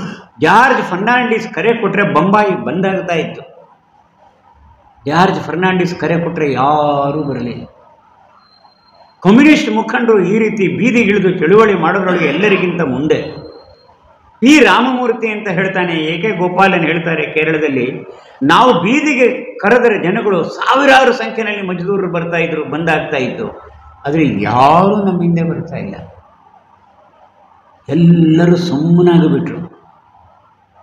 ಇದು 26ರ ನಂತರ, ಜೂನ್ 26ರ ನಂತರ ತಕ್ಷಣ 4-6 ದಿನಗಳಲ್ಲಿ ದೇಶದಲ್ಲಿ ಕಂಡು ಬಂದಂಥ ಒಂದು ದೃಶ್ಯ. ಬಹಳ ಆನಂದವಾಯಿತು ಇಂದಿರಾ ಗಾಂಧಿ. ಜಯಪ್ರಕಾಶ್ ನಾರಾಯಣ್ ಅವರನ್ನು ಅರೆಸ್ಟ್ ಮಾಡಿ ಮೀಸಾ ಪ್ರಕಾರ ಜೈಲಲ್ಲಿ ಇಟ್ಟಿದ್ದವರು ಒಂದು ಸಲ ತೆರೆದ ಜೀಪಿನಲ್ಲಿ ಅವರನ್ನು ಕೂಡಿಸ್ಕೊಂಡು ಇಡೀ ದಿಲ್ಲಿನಲ್ಲಿ ತಿರುಗಾಡಿಸಿದ್ರು. ದಿಲ್ಲಿ ಹೇಗೆ ಶಾಂತವಾಗಿದೆ ನೋಡಿ, ನಿಮ್ಮ ಮಾತು ಯಾರೂ ಕೇಳ್ತಾ ಇಲ್ಲ, ಇಡೀ ದೇಶ ಇಂದಿರಾ ಗಾಂಧಿಯವರ ಪರವಾಗಿ ಇದೆ ಅನ್ನುವಂಥ ಸಂದೇಶ ಅವರಿಗೆ ಮುಟ್ಟಿಸೋದಕ್ಕೋಸ್ಕರ ಅವರೆಲ್ಲ ಹತಪ್ರಭರಾಗಬೇಕು, ಹತಾಶೆಗೆ ಒಳಗಾಗಬೇಕು ಅಂತ ಹೋರಾಟಗಾರರ ಮನೋಬಲವನ್ನೆಲ್ಲ ಸಂಪೂರ್ಣವಾಗಿ ಕುಗ್ಗಿಸಿದ್ದೀವಿ ಅಂತ ಅವರು ಅಂದ್ಕೊಂಡ್ಬಿಟ್ರು. ಇಂಥ ಒಂದು ದುಷ್ಪರಿಣಾಮ ಕೆಲವೇ ದಿನಗಳಲ್ಲಿ ದೇಶದಲ್ಲಿ ಆದದ್ದು ಈ ದೇಶದ ದುರ್ದೈವ. ಆದರೆ ಭಾರತ ಇದೆಯಲ್ಲ, ಸಾಯಿಲಿ ಕೊಟ್ಟಿರೋ ದೇಶವೇ ಅಲ್ಲವಲ್ಲ. ಸಾವಿರಾರು ವರ್ಷಗಳಿಂದ ಅದೆಂಥ ಆಕ್ರಮಣಗಳನ್ನು ಎದುರಿಸಿದ್ವು. ಆ ಆಕ್ರಮಣಗಳನ್ನು ಜೀರ್ಣಿಸ್ಕೊಂಡ್ವು ನಾವು. ಜಗತ್ತನ್ನು ಗೆಲ್ಲುವಂಥ ಮಹತ್ವಾಕಾಂಕ್ಷೆಯಿಂದ ಭಾರತದ ಮೇಲೆ ಆಕ್ರಮಣ ಮಾಡಿದಂಥ ಅಲೆಕ್ಸಾಂಡರ್, ಅವನ ಅಂತ್ಯ ಭಾರತದಲ್ಲೇ ಆಯಿತು. ಗ್ರೀಕರು ಸರ್ವನಾಶವಾಗಿ ಹೋದರು. ಮೊಘಲರ ಅಂತ್ಯ ಆಗಿಯೇ ಹೋಯಿತು. ಮೊಘಲರಲ್ಲಿ ಇದ್ರು ಅನ್ನೋದಕ್ಕೆ ಸ್ಯಾಂಪಲ್ಗಾದರೂ ಎಲ್ಲಾದರೂ ತಳಿ ಉಳಿದಿದೆಯಾ, ಅವಶೇಷ ಉಳಿದಿದೆಯಾ? ಇಲ್ಲ. ಎಂಥೆಂಥ ಅನ್ಯಾಯಗಳನ್ನು ನಮ್ಮ ದುರಾಚಾರಗಳನ್ನು ಮಾಡಿದ್ರು. ಗಜ್ನಿ ಮೊಹಮ್ಮದ್ ಪುರುತ್, ಮಹಮ್ಮದ್ ಘೋರಿ, ಎಲ್ಲವನ್ನೂ ಭಾರತ ಜೀರ್ಣಿಸ್ಕೊಳ್ತು, ಕಷ್ಟಪಡ್ತು ನಿಜ. ಆದರೆ ಭಾರತ ಸಾಯಲಿಲ್ಲ. ಭಾರತ ಹುಟ್ಟಿರೋದೇನೆ ಸಾಯೋ ಅಂಥ ದೇಶಗಳಿಗೂ ಸಹ ಟಾನಿಕ್ ಕೊಡೋದಕ್ಕೋಸ್ಕರ, ಸಂಜೀವಿನಿ ಕೊಡೋದಕ್ಕೋಸ್ಕರ. ಮೃತ್ಯುಂಜಯಿ ಭಾರತ ಅಂತ ನಮ್ಮ ದೇಶವನ್ನು ಅಭಿಮಾನದಿಂದ ನಾವು ಕರೆಯೋದು. ಸೊ ಇಂಥ ಮೃತ್ಯುಂಜಯತ್ವದ ಸಣ್ಣ ರೂಪವೇ ಆ ದಿನಗಳಲ್ಲಿ ಸಂಘ ಪರಿವಾರ. ಎಮರ್ಜೆನ್ಸಿ ವಿರುದ್ಧವಾಗಿ ಏನು ಮಾಡಬೇಕು, ಪ್ರಜಾತಂತ್ರ ಉಳಿಸ್ಬೇಕಾದ್ರೆ ಏನು ಮಾಡಬೇಕು, ಏನೋ ದೇವರ ದಯೆ ಬಂದಾಗ ಸರಿ ಹೋಗುತ್ತಾ ಏನೋ. ನಾನು ಮೈಸೂರಲ್ಲಿ ಒಬ್ಬರ ಮನೆ ಊಟಕ್ಕೆ ಹೋಗಿದ್ದೆ. ಆವಾಗ ಅವ್ರು ನಮ್ಮ ಸಂಘದ ಹಿತೈಷಿಗಳು. ಪಾಪ ಅವರ ಮನೆ ಆ ತಾಯಿ ಬಹಳ ಸಂತೋಷದಿಂದ ಮತ್ತು ಸಹಾನುಭೂತಿಯಿಂದ ಊಟ ಬಡಿಸ್ತಾ ಇದ್ಲು. ರಾತ್ರಿ 10 ಗಂಟೆ ಮೇಲೆ ಹೋಗಿದ್ದೆ. ರಾಮಣ್ಣವರೇ, ಇನ್ನೆಲ್ಲ ಮುಗೀತಪ್ಪ, ಸಂಘದ ಏನೂ ನಡೆಯೋದಿಲ್ಲ, ಎಲ್ಲ ಅವಳ ಕೈನಲ್ಲೇ ಇದೆಯಲ್ಲಪ್ಪ. ನಮ್ಮವರೆಲ್ಲರೂ ಜೈಲಿಗೆ ಹೋದರು, ಏನು ಮಾಡೋಕ್ಕಾಗತ್ತಪ್ಪ, ಆ ತಿರುಪತಿ ವೆಂಕಟರಮಣನೇ ನಮ್ಮನ್ನು ರಕ್ಷಿಸಬೇಕಪ್ಪ. ಬಹಳ ಅಳಲು ತೋಡ್ಕೊಂಡ್ರು. ನಾನು ಇಷ್ಟೇ ಹೇಳಿದೆ, ಅಮ್ಮ ನಮಗೇನು ನಿರಾಶೆ ಇಲ್ಲ. ಆ ದಿನಗಳಲ್ಲಿ ಬಹಳ ಪ್ರಸಿದ್ಧವಾದ ಒಂದು ಸಿನಿಮಾ ಇತ್ತು. ಈ ಅಮಿತಾಬ್ ಬಚ್ಚನ್ ಮಿಂಚಿದ್ದೆ ಆ ಸಿನಿಮಾದಿಂದ. ಯಾರಿಗಾದ್ರೂ ನೆನಪಿದೆಯಾ? ಶೋಲೆ ಅಂತ. ಎಲ್ಲ ಕಡೆ ಶೋಲೆ ಚಿತ್ರಮಂದಿರಗಳು ಭರ್ತಿ ಭರ್ತಿ ಭರ್ತಿ. ನಾನು ಅಷ್ಟೇ ಹೇಳಿದೆ, ಅಮ್ಮ ಈ ಶೋಲೆ ಎಷ್ಟು ದಿವಸ ನಡೆಯುತ್ತಮ್ಮ? ಇನ್ನು ಸಿನಿಮಾ ಥಿಯೇಟ್ರ್ ಇರೋರಿಗೂ ಶೋಲೆ ನಡೆಯುತ್ತಾ? ಒಂದು ದಿನ ಬಂದೇ ಬರುತ್ತೆ, ಜನಗಳಿಗೆ ಬೇಜಾರಾಗುತ್ತೆ. ಆಮೇಲೆ ಸಿನಿಮಾ ಥಿಯೇಟ್ರ್ ಮೇಲೆ ಬೋರ್ಡ್ ಹಾಕ್ತಾರೆ, ನಾಳೆ ಆಟ ಬದಲಾವಣೆ ಅಂತ. ಮಾರನೇ ದಿನ ಈ ದಿನ ಬದಲಾವಣೆ ಆಗಿದೆ, ಚಿತ್ರಮಂದಿರ ಭರ್ತಿ ಆಗಿದೆ. ಹಾಗೆ ಆ ದಿನ ಬಂದೇ ಬರುತ್ತಮ್ಮ. ಆ ದಿನ ತರೋದಕ್ಕೋಸ್ಕರನೇ ನಾವೆಲ್ಲ ಇರೋದು. ನಮಗೆಲ್ಲ ನೀವು ನೀಡುತ್ತಿರ್ತಕ್ಕಂಥ ಅನ್ನದಲ್ಲಿ ಆ ಒಂದು ವಿಟಮಿನ್ ಇದೆ. ಆ ವಿಟಮಿನ್ ಎಂ ಮತ್ತು ವಿಟಮಿನ್ ಡಬ್ಲ್ಯೂ, ಮಮತ್ವ ಮತ್ತು ವಾತ್ಸಲ್ಯದ ವಿಟಮಿನ್ ತಗೊಂಡು ನಾವು ನಮ್ಮಲ್ಲಿರ್ತಕ್ಕಂಥ ಆ ಹೋರಾಟದ ಟಚ್ ಇದೆಯಲ್ಲ, ಆ ವಿಟಮಿನ್ನು ನಮಗೆ ತಾಕತ್ತು ಕೊಡುತ್ತೆ. ಸುಮ್ಮನೆ ಹೇಳಿದ್ದಲ್ಲ, ಇದೊಂದು ವಿಶ್ವಾಸ. 3 ದಿನಗಳಾದಮೇಲೆ ಬೆಂಗಳೂರಿನಲ್ಲಿ ಒಂದು ಭೂಗತ ಬೈಠಕ್ ನಡೀತು. ನಾನು ಮೈಸೂರು ವಿಭಾಗ ಪ್ರಚಾರಕ್ಕಾಗಿದ್ದೆ. ಮೈಸೂರು, ಮಂಡ್ಯ, ಕೊಡಗು, ಹಾಸನ ಹೀಗೆ ಎಲ್ಲ ವಿಭಾಗ ಪ್ರಚಾರಕರನ್ನು ಯಾದವರಾಜವರು ಕರೆದರು. ಆಗ ನಮ್ಮ ಪ್ರಾಂತ ಪ್ರಚಾರಕರು ಶೇಷಾದ್ರಿಯವರು, ಯಾದವರಾಜವರು ಕ್ಷೇತ್ರೀಯ ಪ್ರಚಾರಕರು. ಒಬ್ಬ ಹಳೇ ಸ್ವಯಂ ಸೇವಕನ ಮನೆಯೊಳಗೆ ಬೈಠಕ್ಕಾಯಿತು. ನೋಡಿ, ಯಾರು ಸ್ವಲ್ಪ ಹಳಬರಾಗಿ ಸಂಘದಿಂದ ದೂರ ಆಗಿರ್ತಾರಲ್ಲ, ಒಬ್ಬರು ನನಗೆ ಪರಿಚಯ ಮಾಡ್ಕೊಳ್ಳೋಕೆ ಹೇಳಿದ್ರು, ನಾನು ಸಂಘದಲ್ಲಿ ಇದ್ದೆ ಅಂತ. ಇದ್ದೇ ಅಲ್ಲ, ಇದ್ದೀನಿ ಅಂತಾನೆ ಹೇಳ್ರಿ ನೀವು ಒಂದೇ. ಆ ರೀತಿ ಯಾರು ಒಂದು ಸ್ವಲ್ಪ ಬಿಟ್ಟು ಹೋಗಿದ್ರು ನಾನಾ ಕಾರಣಗಳಿಂದ, ಅವರು ನಮಗೆ ಸಂಕಟ ಬಂದಾಗ ವೆಂಕಟರಮಣ ಆಗಿಬಿಟ್ರು. ಅವರೆಲ್ಲರೂ ನಮಗೆ ಹೇಳಿದ್ರು, ನಮ್ಮನ್ನು ಯಾರು RSS ಅಂತ ಗುರುತಿಸೋದಿಲ್ಲ, ನಮ್ಮನೇಲಿರ್ರಿ, ನಮ್ಮನೇಲಿ ಬೈಠಕ್ ಮಾಡಿ, ನಿಮ್ಗೇನು ಬೇಕೋ ನಮ್ಮ ಕೈಲಿ ಸಾಧ್ಯವಾಷ್ಟು ಕೊಡ್ತೀವಿ. ಅದಕ್ಕೆ ಇದನ್ನು ನಾವು ಸಂಘದಲ್ಲಿ ಸುಪ್ತ ಶಕ್ತಿ ಅಂತ ಹೇಳ್ತೀವಿ. ನಾವು ಸುಪ್ತ ಶಕ್ತಿ, ಪೊಟೆನ್ಷಿಯಲ್ ಎನರ್ಜಿ ಅಂತ ಒಬ್ಬ ಸ್ವಯಂ ಸೇವಕನಲ್ಲಿ ಬೈಠಕ್ ಸೇರಿದ್ವು. ಆಗ ಯಾದರಾಜರು ಹೇಳಿದ ಮಾತು ಇವತ್ತಿಗೂ ನನ್ನ ಕಿವಿನಲ್ಲಿ ಗೋಯಿ ಬಿಡ್ತಾ ಇದೆ. ಅವ್ರು ಹೇಳಿದ್ರು, ಅವ್ರು ಕನ್ನಡ ಅಷ್ಟು ಸರಿಯಾಗಿ ಬರ್ತಾನೂ ಇರಲಿಲ್ಲ, emergency is not a curse, emergency is not a curse, ban on RSS is not final, this is a blessing in disguise. ಇದೊಂದು ವರದಾನ. ಹಲವಾರು ವರ್ಷಗಳಿಂದ ಸಂಘಟನೆ ಒಳಗೆ ಜಡತ್ವ ಬಂದಿದೆ, ಸಮಾಜದಲ್ಲಿ ಯಾವುದೋ ಒಂದು ಮೋಹ ಕವಿದಿದೆ. ಅದನ್ನು ಹೋಗಲಾಡಿಸೋದಕ್ಕೋಸ್ಕರ ಇದೊಂದು ಅವಕಾಶ ಅಂತ ಅನ್ಕೋಬೇಕು. ಭಗವಂತನ ಕಾರ್ಯ ಅಂತ ಸಂಘದ ಬಗ್ಗೆ ನಾವು ನಂಬಿದ್ದೀವಿ. ಆ ನಂಬಿಕೆಗೆ ತಕ್ಕಂತೆ ನಾವೆಲ್ಲರೂ ಎದ್ದು ನಿಂತಾಗ ನಮ್ಮಲ್ಲಿರ್ತಕ್ಕಂಥ ಅಂತಃಶಕ್ತಿ ಪ್ರಕಟವಾಗುತ್ತೆ. ಋಷಿವಾಣಿ ಇದು. ಅದಕ್ಕೋಸ್ಕರ ಏನೇನು ಕಾಲಕ್ಕೆ ನಿರ್ಣಯ ತಗೊಳ್ತೀವೋ ಆ ನಿರ್ಣಯವನ್ನು ನಾವು ಕೈಗೂಡಿಸುವಂಥ ಕೆಲಸ ಮಾಡೋಣ. ಸಂಘದ ಸ್ವಯಂ ಸೇವಕರು ಮತ್ತು ಒಟ್ಟು ಹಿಂದೂ ಸಮಾಜ ನಮ್ಮ ಪಾಲಿಗೆ ಕಾಮಧೇನುವಿನ ಕೃಪೆ ನಮಗೆ ಇದ್ದೇ ಇರುತ್ತೆ. ಚಿಂತೆ ಮಾಡೋದು ಬೇಡ. ಇದೇ ರೀತಿ ಇಡೀ ದೇಶದಲ್ಲಿ ಎಲ್ಲ ಕಡೆ ಕಾರ್ಯಕರ್ತರಿಗೆ ಹೇಳಲಾಯಿತು. ಸೊ ಸಂಘಟನೆ ಸಜ್ಜಾಯಿತು. ಸಂಘದ ಜೀವನ ಯಾತ್ರೆ ಒಳಗೆ ಹೊಸದಾದಂಥ ಒಂದು ಸಂಕಟ, ಹೊಸದಾದಂಥ ಸವಾಲನ್ನು ಎದುರಿಸಿ ಅದನ್ನು ನಿರಾಕರಣೆ ಮಾಡುವ ದೃಢ ಸಂಕಲ್ಪ ಮಾಡಿ ಮುಂದೆ ಹೆಜ್ಜೆ ಇಡಬೇಕು. ಅಂಥ ಒಂದು ನಿರ್ಣಾಯಕವಾದಂಥ ತಿರುವು ಬಿಂದು ಈ ಎಮರ್ಜೆನ್ಸಿಯ ಮತ್ತು ಸಂಘದ ಮೇಲೆ ಹಾಕಿದಂಥ ನಿಷೇಧದ ಸಂದರ್ಭ. ಸುಮಾರು 5-6 ಆಯಾಮಗಳಲ್ಲಿ ಹೋರಾಟ ಮಾಡ್ತಕ್ಕಂಥ ನಿಶ್ಚಯ ಮಾಡಿದ್ವು ನಾವು. ಕಾರ್ಯಾಲಯ ಇರಲಿಲ್ಲ ಬೈಠಕ್ ನಡೆಸೋಕ್ಕೆ. ಹೊರಗಡೆ ಓಡಾಡೋಣ ಅಂದರೆ ನಮ್ಮೆಲ್ಲರ ಮೇಲೆ ವಾರಂಟ್ ಇತ್ತು, ಮೀಸಾ ವಾರಂಟ್ ಇತ್ತು.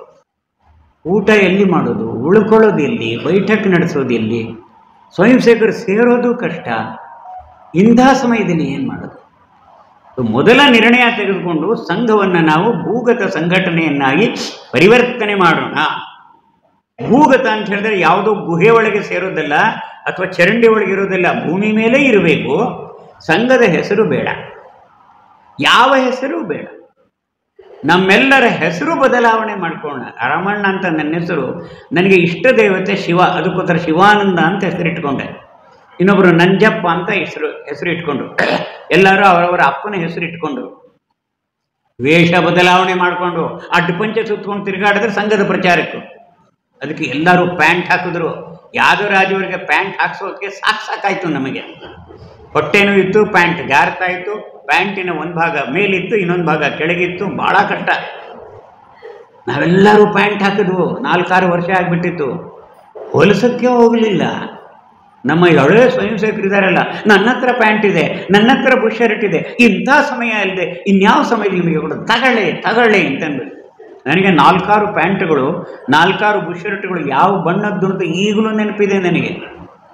ಎಲ್ಲರೂ ಪ್ಯಾಂಟು ಶರ್ಟು ಹಾಕ್ಕೊಂಡು ವೇಷ ಬದಲಾಯಿಸೋದು, ಹೆಸರು ಬದಲಾಯಿಸೋದು, ನಮ್ಮ ಸ್ವರೂಪ ಬದಲಾವಣೆ ಮಾಡಿಕೊಂಡು.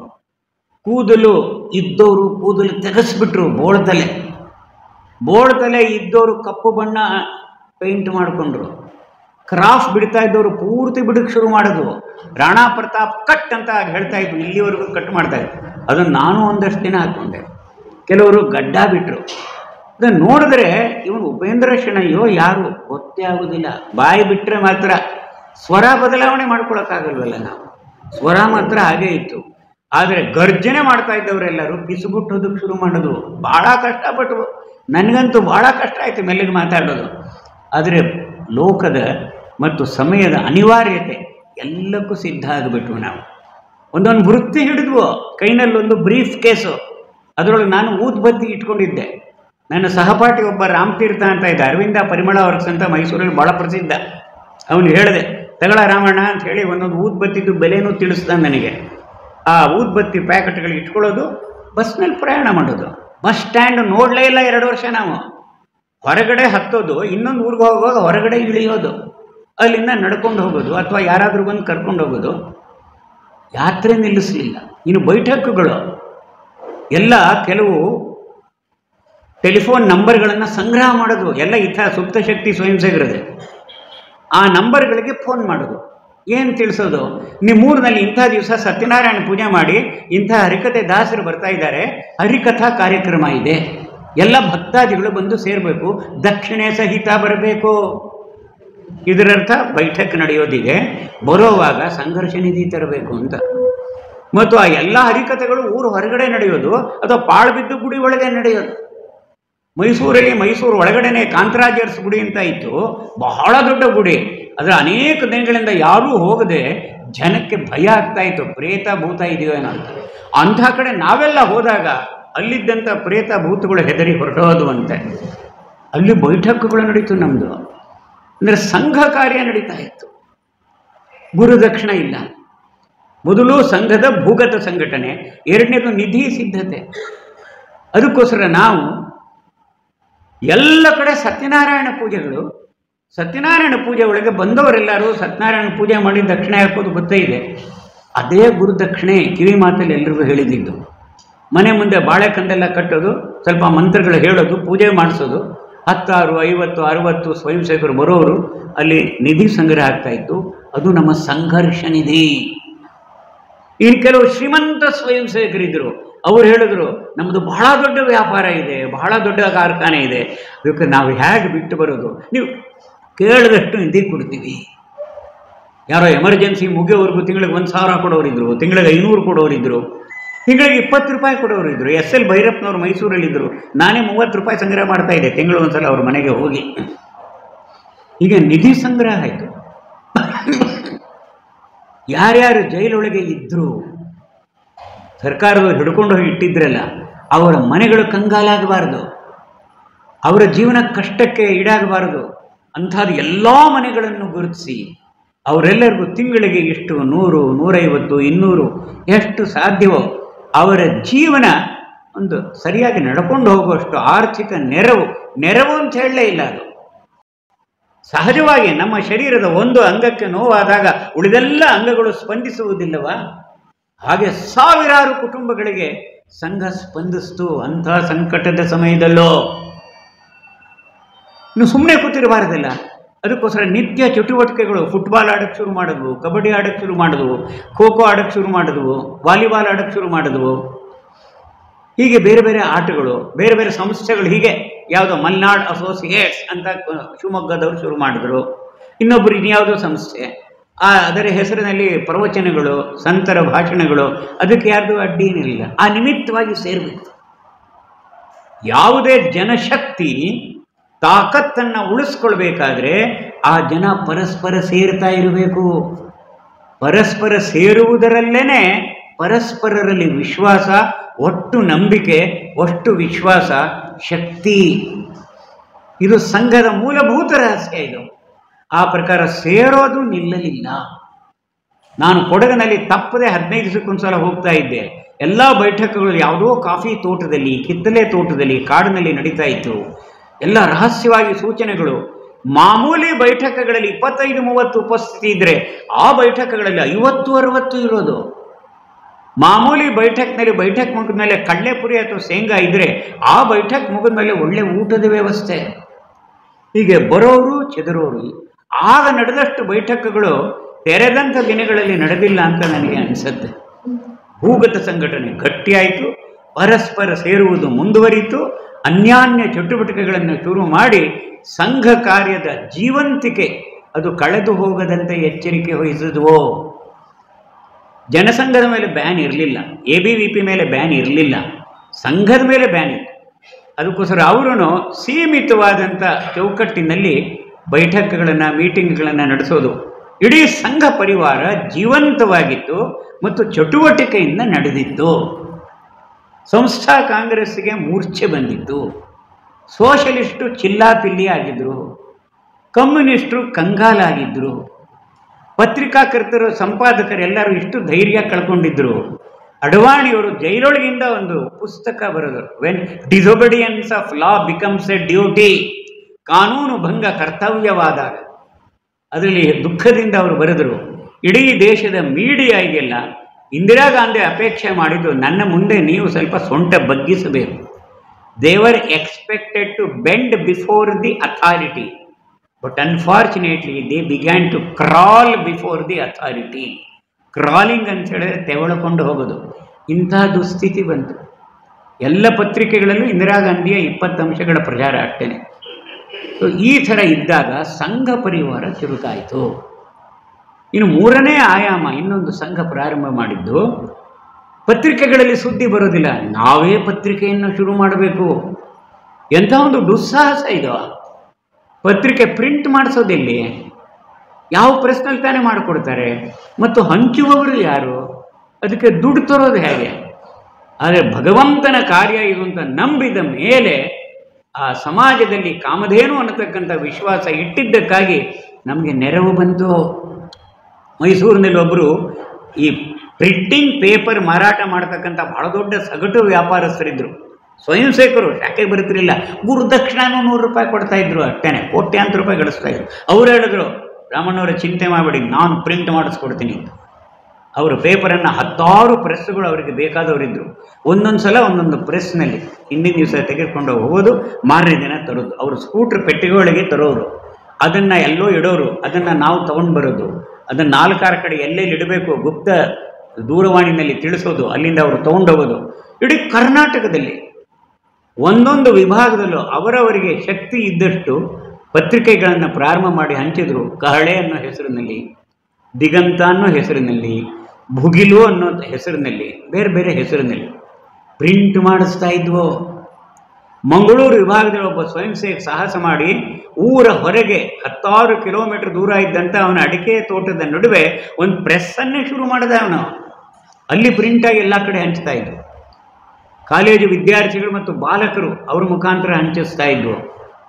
ಸೂರ್ಯೋದಯ ಆಗುವುದರ ಒಳಗಾಗಿ ಎಲ್ಲ ಸರ್ಕಾರಿ ಅಧಿಕಾರಿಗಳ ಮನೆ ಒಳ ಅಂಗಳದಲ್ಲಿ ಬೀಳಬೇಕಿದು.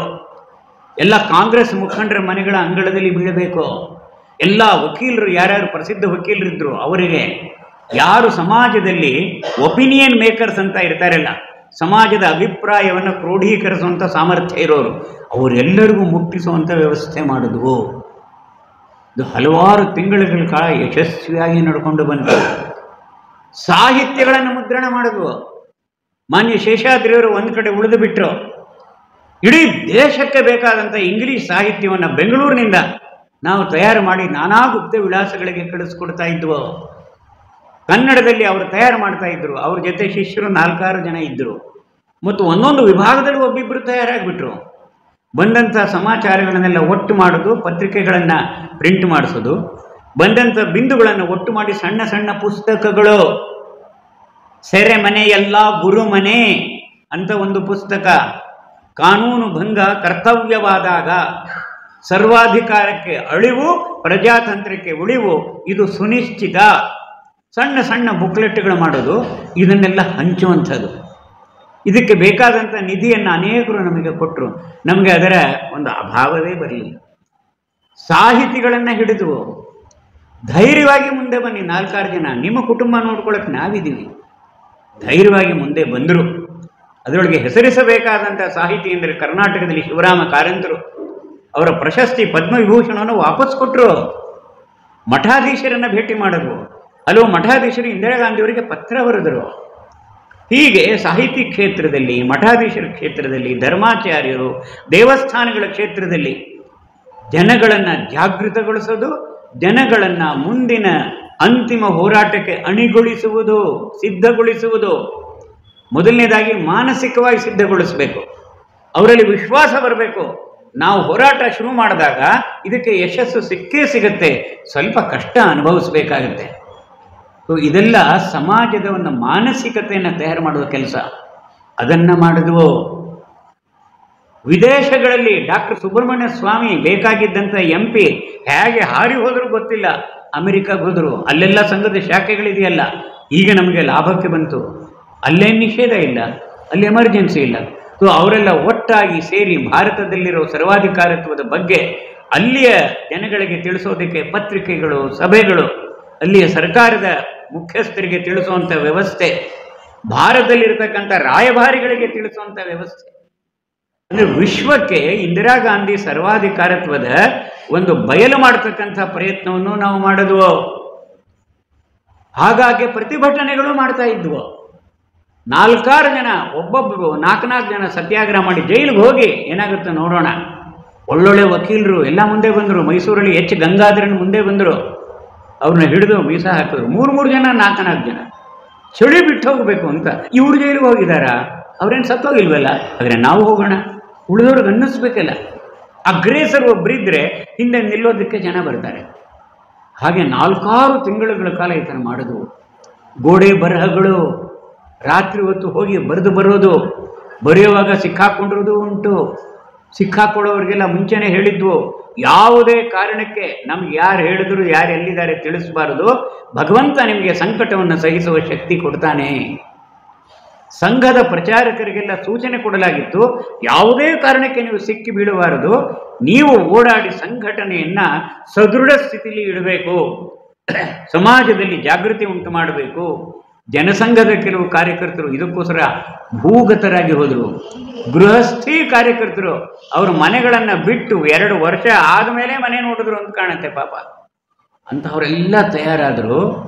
ಈಗ ತಯಾರಾಗಿ ನವೆಂಬರ್ 14ನೇ ತಾರೀಕು 1976 75 ಜೂನ್ 26 ಎಮರ್ಜೆನ್ಸಿ ಲಾಗು ಆದದ್ದು. ಮುಂದಿನ ವರ್ಷ ನವೆಂಬರ್ 14 ಹೊತ್ತಿಗೆ ನಮಗೊಂದು ವಿಶ್ವಾಸ ಬಂತು. ಇಡೀ ದೇಶದಲ್ಲಿ ಲೋಕ ಸಂಘರ್ಷ ಸಮಿತಿ ಹೆಸರಿನಲ್ಲಿ ವಾರಕ್ಕೊಂದ್ಸಲ ಜಿಲ್ಲಾ ಕೇಂದ್ರದಲ್ಲಿ ಸತ್ಯಾಗ್ರಹ ಮಾಡಬೇಕು. ಎಷ್ಟು ಜನ ಹೋಗಬೇಕು ಅಂದರೆ ದೇಶದ ಎಲ್ಲ ಸೆರೆಮನೆಗಳು ಭರ್ತಿಯಾಗಬೇಕು. ಇದರಿಂದ ಸರ್ಕಾರಕ್ಕೊಂದು ಸಂದೇಶ ಹೋಗಬೇಕು. ಜನ ಸುಮ್ಮನೆ ಕೂತಿಲ್ಲ. ಇವತ್ತು ಜೈಲಿಗೆ ಹೋದವರು ನಾಳೆ ಇನ್ನೇನಾದರೂ ಬಾಂಬ್ಗಳನ್ನು ಸ್ಫೋಟ ಮಾಡಬಹುದು. ಇದು ಗೊತ್ತಿರಲಿ. ಸರ್ವಾಧಿಕಾರಿಗಳ ಆ ಧೈರ್ಯ ಅನ್ನೋದು ಸುತ್ತಮುತ್ತಲ ಸೈನಿಕರಿಂದಾಗಿ ಪೊಲೀಸರಿಂದಾಗಿ ಇರುತ್ತೆ. ಒಂದಿ ಮಾಗದರು ಭಟ್ಟಂಗಿಗಳು ಹೊಗಳ್ತಾರಲ್ಲ, ಅದರಿಂದ ಅವರು ಭ್ರಮೆಯಲ್ಲಿ ಇರ್ತಾರೆ, ನಾನು ಸರ್ವಶಕ್ತ ಅಂತ. ರಾವಣನೂ ಹೀಗೆ ಇದ್ದ, ಕಂಸನೂ ಹಾಗೆ ಇದ್ದ, ಹಾಗೆ ಇಂದಿರಾ ಗಾಂಧಿನೂ ಹಾಗೆ ಇದ್ರು. ಒಳಗೆ ಭಯ ಇತ್ತು, ಯಾವಾಗ ಏನಾಗುತ್ತೋ ಅಂತನ್ಬಿಟ್ಟು. ಆದರೆ ಒಂದು ಭ್ರಮೆ ಒಳಗೆ ಇದ್ದರು. ಯಾವಾಗ ಲಕ್ಷಾಂತರ ಜನ ಜೈಲು ಸೇರ್ತಾರೆ ಆಗ ಅವ್ರಿಗೊಂದು ಗಟ್ಟಿಯಾದ ಸಂದೇಶ ಹೋಗುತ್ತೆ. ಮತ್ತು ಅಷ್ಟೊತ್ತಿಗೆ ಜಗತ್ತಿನಲ್ಲೂ ಅನಿಸಿತ್ತು ಭಾರತದಲ್ಲಿ ಡೆಮಾಕ್ರಸಿ ಹೋಯಿತು, ಇಂದಿರಾ ಗಾಂಧಿ ಸರ್ವಾಧಿಕಾರಿ ಆಗಿಬಿಟ್ಟಿದ್ದಾರೆ, ಡಿಕ್ಟೇಟರ್ ಆಗಿದ್ದಾರೆ ಅಂತ. ಈ ಒಂದು ಕಪ್ಪು ಚುಕ್ಕೆ ಅವ್ರಿಗೂ ಅಂಟ್ಕೊಂಡಿತ್ತು. ಆಗ ಈ ಶಕುನಿಗಳಿದಾರಲ್ಲ ಅವರೊಂದು ತಪ್ಪು ಲೆಕ್ಕಾಚಾರ ಹಾಕ್ಬಿಟ್ರು. ದಾಳ ಬಿಡುವಾಗ ತಪ್ಪು ದಾಳ ಹಾಕ್ಬಿಟ್ರು. ಅವರು ಇಂದಿರಾ ಗಾಂಧಿ ಹೇಳಿದ್ರು, ದೇಶ ಶಾಂತವಾಗಿದೆ, RSS ಪರಿವಾರದವರು ಮಾತ್ರ ಇವನು ದೊಡ್ಡ ಅಲ್ಲಿ ಇಲ್ಲಿ ಸ್ವಲ್ಪ ಚೇಷ್ಟೆ ಮಾಡ್ತಾ ಇದ್ದಾರೆ, ಜನಕೋಟಿ ನಿಮ್ಮ ಒಂದು ಆಡಳಿತದಿಂದ ಖುಷಿನಲ್ಲಿದ್ದಾರೆ, ರೈಲುಗಳೆಲ್ಲ ಸರಿಯಾದ ಸಮಯಕ್ಕೆ ಹೋಗ್ತಾ ಇವೆ, ಆಫೀಸ್ಗಳು ಸರಿಯಾದ ಸಮಯಕ್ಕೆ ಕೆಲಸ ಮಾಡ್ತಾ ಇವೆ, ಎಲ್ಲ ಚಟುವಟಿಕೆ ನಡೀತಾ ಇದೆಯಲ್ಲ, ಜನ ಖುಷ್, 20 ಅಂಶದ ಆರ್ಥಿಕ ಕಾರ್ಯಕ್ರಮಗಳು ಬೇರೆ. ಅದಕ್ಕೆ ಈಗ ಒಂದು ಚುನಾವಣೆ ಘೋಷಣೆ ಮಾಡಿಬಿಡೋಣ. ಈಗ ಚುನಾವಣೆ ಘೋಷಣೆ ಮಾಡಿದ್ರೆ ಇನ್ನು ವಿರೋಧ ಪಕ್ಷದವರೆಲ್ಲ ಬೆಂಡಾಗಿದ್ದಾರೆ, ಅವರು ಸೋತು ಸೊರಗಿ ಹೋಗಿದ್ದಾರೆ, ಅವರು ಹೇಗೆ ಚುನಾವಣೆ ನಿಲ್ತಾರೆ? ಎಲ್ಲ ಮುಖಂಡರು ಒಳಗಿದ್ದಾರೆ, ಅವರು ಪ್ರಚಾರ ಮಾಡೋರು ಯಾರು? ಅವರಿಗೆ ಅಭ್ಯರ್ಥಿಗಳು ಎಲ್ಲಿ ಸಿಗ್ತಾರೆ? ಅಂದರೆ ನಮಗೆ ಎಲ್ಲ ಇದೆ, ಎಲ್ಲ ಸಂಪನ್ಮೂಲಗಳು ಇದೆ, ಚುನಾವಣೆಯ ನಾಟಕ ಆಡಿ ನಾವು ಗೆದ್ದು ಬಿಡಬಹುದು. 5 ವರ್ಷನೂ ಆಗಿತ್ತು ಚುನಾವಣೆ ಆಗಿ, 71ರಲ್ಲಿ ಚುನಾವಣೆ ಆಗಿದ್ದು, 76ರಲ್ಲಿ ಆಗಬೇಕು, 1 ವರ್ಷ ಮುಂದೂಡಬೇಕು ಅಂತೆಲ್ಲ ನಿಶ್ಚಯ ಮಾಡಿದ್ರು ಅವರು. ಆದರೆ ಅವ್ರಿಗೂ ಒಂದು ಭ್ರಮೆ ಬಂತು, ಕಂಸನಿಗೂ ಕೊನೆ ದಿನ ಇರುತ್ತೆ, ರಾವಣನಿಗೂ ಕೊನೆ ದಿನ ಬಂತು, ಹಿರಣ್ಯಕಶಿಪಿಗೂ ಕೊನೆ ದಿನ ಬಂತು. ಹಾಗೆ ಆಕೆಯ ಕೊನೆ ದಿನ ಸಮೀಪಿಸ್ತು ಅಂತ ಆಕೆಗೆ ಗೊತ್ತಾಗಲಿಲ್ಲ. ನಮಗೆ ಗೊತ್ತಾಯಿತು ಅಂತಲ್ಲ, ನಮಗೆ ಬಹಳ ಒಂದು ಆನಂದ ಆಯಿತು. ಇನ್ನು ಪ್ರಕಟವಾಗಿ ನಾವು ಹೋರಾಡಬಹುದೀಗ. ನಮ್ಮ ಸಂಘದ ಸ್ವಯಂ ಸೇವಕರೇ ಹೆಚ್ಚು ಇದ್ದಿದ್ದು ಜೈಲೊಳಗೆ. ಈ ಸಾಮೂಹಿಕ ಸತ್ಯಾಗ್ರಹ ನವೆಂಬರ್ 14ನೇ ತಾರೀಕು ಶುರು ಆದದ್ದು, ಜನವರಿ 14ರವರೆಗೆ ದೇಶದಲ್ಲಿ ಎಲ್ಲ ಕಡೆ ನಡೆದು 1,30,000 ಜನ ಆಗ ಜೈಲಿಗೆ ಹೋದರು, ಪ್ಲಸ್ 30,000 ಜನ ಮೀಸಾ ಪ್ರಕಾರ ಜೈಲಲ್ಲಿದ್ದರು. ಇನ್ನು ಸೆರೆಮನೆಗಳೇ ಹೇಗಿದ್ವು? ಸೆರೆಮನೆಗಳಲ್ಲಿ ಯಾರ ಮನೋಬಲವೂ ಕುಗ್ಗಲಿಲ್ಲ. ಯಾಕೆಂದರೆ ಸಮಾನ ದುಃಖಿಗಳು ಒಟ್ಟಿಗೆ ಸೇರಿದ್ವು. ಒಬ್ಬರು ಇನ್ನೊಬ್ಬರಿಗೆ ಧೈರ್ಯ ಕೊಡ್ತಾ ಇದ್ರು. ಹೊರಗಿನಿಂದ ನಾವು ಧೈರ್ಯದ ಸಮಾಚಾರನ ಅವ್ರಿಗೆ ಕೊಡ್ತಾ ಇದ್ವು. ಅವರೆಲ್ಲರ ಅಂಗಡಿ ನೋಡ್ಕೊಳ್ಳೋದಕ್ಕೆ, ಅವರೆಲ್ಲರ ಉದ್ಯಮ ನೋಡ್ಕೊಳ್ಳೋದಕ್ಕೆ ಹೊರಗೆಲ್ಲ ವ್ಯವಸ್ಥೆ ಮಾಡಿದ್ವು. ಅವುಗಳೆಲ್ಲ ನಡೀತಾ ಇದ್ವು. ಇನ್ನು ಒಳಗಿದ್ದವರ ಒಂದು ಮನೋಬಲ ಹೆಚ್ಚಾಗಬೇಕು, ತಿಳುವಳಿಕೆ ಹೆಚ್ಚಾಗಬೇಕು ಅನ್ನೋದಕ್ಕೋಸ್ಕರ ಅಲ್ಲಿ ಶಿಬಿರಗಳು ಶುರು ಆಯಿತು. ಹೊರಗಡೆ OTC ಅಂತ ನಡೆಸ್ತಾ ಇದ್ವು ನಾವು, ಇಲ್ಲಿ ಒಳಗಡೆ JTC ಅಂತ ನಡೀತು, ಜೈಲ್ ಟ್ರೈನಿಂಗ್ ಕ್ಯಾಂಪ್ ಅಂತ. ಹೊರಗಡೆ OTC ಬರೋರಿಗೆ ಶುಲ್ಕ ಕೊಡಬೇಕಾಯಿತು, ಒಳಗಡೆ ಯಾರಿಗೂ ಇಲ್ಲ, ನಿಶುಲ್ಕ, ಜೈಲೊಳಗೆ ಹೋದರೆ ಸಾಕು. ಹೊರಗಡೆ ಸಂಘದ ಶಿಬಿರದಲ್ಲಿ ಇಲ್ಲಿ 59ರಲ್ಲಿ ದಾವಣಗೆರೆಗೆ ಬಂದಿದ್ದೆ. ಮೋದಿ ಆ ಬಿಲ್ಡಿಂಗ್ನಲ್ಲಿ ನಮ್ಮದು ಶಿಬಿರ ಆಗಿತ್ತು. ದೇವರಿಗೆ ಪ್ರೀತಿ, ಬೇಳೆ ಇಲ್ಲದೆ ಇರತಕ್ಕಂಥ ಸಾರು, ಪಾರದರ್ಶಕವಾದಂಥ ಮಜ್ಜಿಗೆ ಮತ್ತು ಪಾಯಸ ಅಂತ ಕೊಡ್ತಾ ಇದ್ರು. ಅದರೊಳಗೆ ಹಾಲು ಇರಲಿಲ್ಲ ಮತ್ತು ಇನ್ನೊಂದು ಸೇವಿಗೆ ಅದು ಇರಲಿಲ್ಲ. ಗುರೂಜಿಯವರು ಬಂದಾಗ ಪಾಯಸ ಮಾಡಿದ್ದು, ಓಹೋ ಕರ್ನಾಟಕ ಖೀರ್ ಮೇ ಏ ಬಿ ಹೈ ಅಂತ ಹೇಳಿದ್ರು ಅವರು. ಸೊ ಆ ಥರ ಹೊರಗಿದ್ದಿದ್ದು. ಒಳಗೆಲ್ಲ ಯಾವ ಯಾವ ರಾಜಕೀಯ ಡೆಟಿನ್ಯೂಗಳಿಗೆ ಏನೇನು ಕೊಡಬೇಕು ಮ್ಯಾನ್ಯುವಲ್ ಇದೆ. ಅದೆಲ್ಲ ನಮ್ಮ ಲಾಯರ್ಗಳು ಎಲ್ಲರೂ ಅಧ್ಯಯನ ಮಾಡಿದ್ರು. ರಾಮಾಜೋಯಿಸರು ಎಲ್ಲ ಒಳಗಿದ್ರಲ್ಲ, ಎಲ್ಲ ಹೋರಾಟ ಮಾಡಿದ್ರು. ಜೈಲರೆಲ್ಲ ಕೊಡಬೇಕಾಗಿ ಬಂತು. ಹೀಗಾಗಿ ತುಪ್ಪ ಇರ್ಬೋದು, ಹಾಲಿರ್ಬೋದು, ಮೊಸರು ಇರ್ಬೋದು ಧಾರಾಳವಾಗಿ ಸಿಗ್ತಾ ಇತ್ತು. ಕೆಲವರ ಉಡುಪುಗಳು ಜೈಲಿನಿಂದ ಹೊರಗಡೆ ಬರುವಾಗ ಉಡುಪು ಹಾಗೇ ಇತ್ತು, ಆದರೆ ಅವರಿಗೆ ಬಿಗಿಯಾಗಿತ್ತು. ಇಷ್ಟು ಆರೋಗ್ಯ ಚೆನ್ನಾಗಿತ್ತು. ಸತ್ತವರು ಬಹಳ ಕಮ್ಮಿ, ರೋಗಿಷ್ಠರಾದವರು ಕೆಲವರಿಗಂತೂ ಸರ್ಕಾರದ ಖರ್ಚಲ್ಲಿ ಒಳ್ಳೊಳ್ಳೆ ಆಪರೇಷನ್ನೂ ಆಯಿತು. ಯಾದವರಾಜ್ ಅವರಿಗೆ, ಅಟಲ್ ಬಿಹಾರಿ ವಾಜಪೇಯಿ ಅವರಿಗೆ. ಸೆರೆಮನೆ ಗುರುಮನೆ ಆದಾಗ ದತ್ತಾಜಿ ಹೊಸಬಾಳೆ ಒಂದು ಪುಸ್ತಕ ಬರೆದಿದ್ರು ಅಲ್ಲಿ. ಹೀಗೆ ಸೆರೆಮನೆಗಳಲ್ಲೂ ಹೋರಾಟ ಇತ್ತು. ಆಗ ಯಾವಾಗ ಘೋಷಣೆ ಮಾಡಿಬಿಟ್ರು ಇಂದಿರಾ ಗಾಂಧಿ ಚುನಾವಣೆ, ಆಗ ಸಂಘದಲ್ಲಿದ್ದಂಥ ಸ್ವಯಂ ಸೇವಕರು, ಜನತಾ ಪರಿವಾರದವರು ಇದ್ರಲ್ಲ, ಬೇರೆಯವರು, ಸಂಸ್ಥಾ ಕಾಂಗ್ರೆಸ್ವರು, ಸೋಷಲಿಸ್ಟರು ಎಲ್ಲರೂ ಒಟ್ಟಿಗೆ ಬೈಠಕ್ ಸೇರಿ ಉಳಿದವ್ರಿಗೆಲ್ಲರಿಗೂ ನಾವು ಧೈರ್ಯ ಕೊಟ್ಟವು. ಎಲೆಕ್ಷನ್ ಘೋಷಣೆ ಮಾಡಿದ್ಮೇಲೆ ನಿಮ್ಮನ್ನೆಲ್ಲ ಬಿಡ್ತಾರೆ. ಮತ್ತು ಆಗ ಪತ್ರಿಕಾ ಸ್ವಾತಂತ್ರ್ಯ, ವಾರ್ತಾ ಸ್ವಾತಂತ್ರ್ಯ, ಅಭಿವ್ಯಕ್ತಿ ಸ್ವಾತಂತ್ರ್ಯ, ಎಲ್ಲ ಭಾಷಣ ಸ್ವಾತಂತ್ರ್ಯ ಇರುತ್ತೆ. ಓಡಾಡಿ ಹೋರಾಡಿ ಜನಗಳಿಗೆ ತಿಳಿಸಿ ಏನಾಯಿತು ಅಂತ ನಂಬಿಕೆ ಇಡಿ. ಅಕಸ್ಮಾತ್ ಸೋತ್ವ ಹೋರಾಟದ ಒಂದು ಅಂಗ, ಮುಂದಿದ್ದಕ್ಕೆ ಭಗವಂತ ಇದ್ದಾನೆ, ಇದು ದೇವರ ಕಾರ್ಯ. ಇದು ಎಲ್ಲರಿಗೂ ವಿಶ್ವಾಸ ತುಂಬಿ ಸೆರೆಮನೆ ಒಳಗೆ ಕೃಷ್ಣ ಹುಟ್ಟಿದ ಹಾಗೆ ಈ ಸೆರೆಮನೆ ಒಳಗೆ ಜನತಾ ಪಕ್ಷ ಹುಟ್ಟಿತು. ನೇಗಿಲ ಹೊತ್ತ ರೈತ ಚುನಾವಣಾ ಚಿಹ್ನೆ. ಎಲ್ಲರೂ ಬಿಡುಗಡೆ ಮಾಡಿದ್ರು ರಾಜಕೀಯ ಡೆಟಿನ್ಯೂಗಳನ್ನೆಲ್ಲ. ಎಲ್ಲ ಕಡೆ ಭಾಷಣಗಳು ಶುರು ಆಯಿತು. ಕ್ಯಾಂಡಿಡೇಟ್ಗಳು ಸಿಕ್ಕಿದ್ರು. ಕಾರ್ಯಕರ್ತರು, ಅನೇಕ ವಿದ್ಯಾರ್ಥಿಗಳು ಕಾರ್ಯಕರ್ತರಾಗಿ ಬಂದರು. ನಮ್ಮ ಸ್ವಯಂ ಸೇವಕರು ಎಲ್ಲ ಕಾರ್ಯಕರ್ತರಾಗಿ ಬಂದರು. ಬೆಳಗ್ಗೆ ರೊಟ್ಟಿ ತಿನ್ಕೊಂಡು ಮುದ್ದೆ ಕಟ್ಕೊಂಡು ಗ್ರಾಮಗಳಿಗೆ ಹೋಗೋದು ಸೈಕಲ್ಗಳ ಮೇಲೆ. ಹೀಗೆ ದೇಶದ ಒಂದು ಚಿತ್ರವೇ ಬದಲಾಗಿ ಹೋಯಿತು. ನನಗೆ ಚೆನ್ನಾಗಿ ನೆನಪಿದೆ, ತುಮಕೂರಲ್ಲಿದ್ದೆ ನಾನು. ಎಸ್ ಮಲ್ಲಿಕಾರ್ಜುನಯ್ಯನವರ ಚುನಾವಣೆ ಇತ್ತು. ಅಲ್ಲಿ ನಾನು ಮೀಸಾ ಪ್ರಕಾರ ಬೇಕಾಗಿದ್ದವನಾಗಿದ್ದ ಕೈ ಒಂದು ಕಡೆ ಇದ್ದೆ ನಾನು. ಆದರೆ ಒಂದ್ಸಲ ದೇವರಾಜ ಅರಸು ಭಾಷಣ ಕೇಳೋಣ ಅಂತ ವುಡ್ಲ್ಯಾಂಡ್ಸ್ ಹೋಟೆಲ್ ಹತ್ರ ಹೋದೆ. ಒಂದು 10,000 ಜನ ಸೇರಿದ್ರು. ಆಗ 20 ಅಂಶದ ಆರ್ಥಿಕ ಕಾರ್ಯಕ್ರಮಗಳು ಇತ್ಯಾದಿ ಭಾಷಣ ಕೊಡ್ತಾ ಇದ್ರು ಅವರು.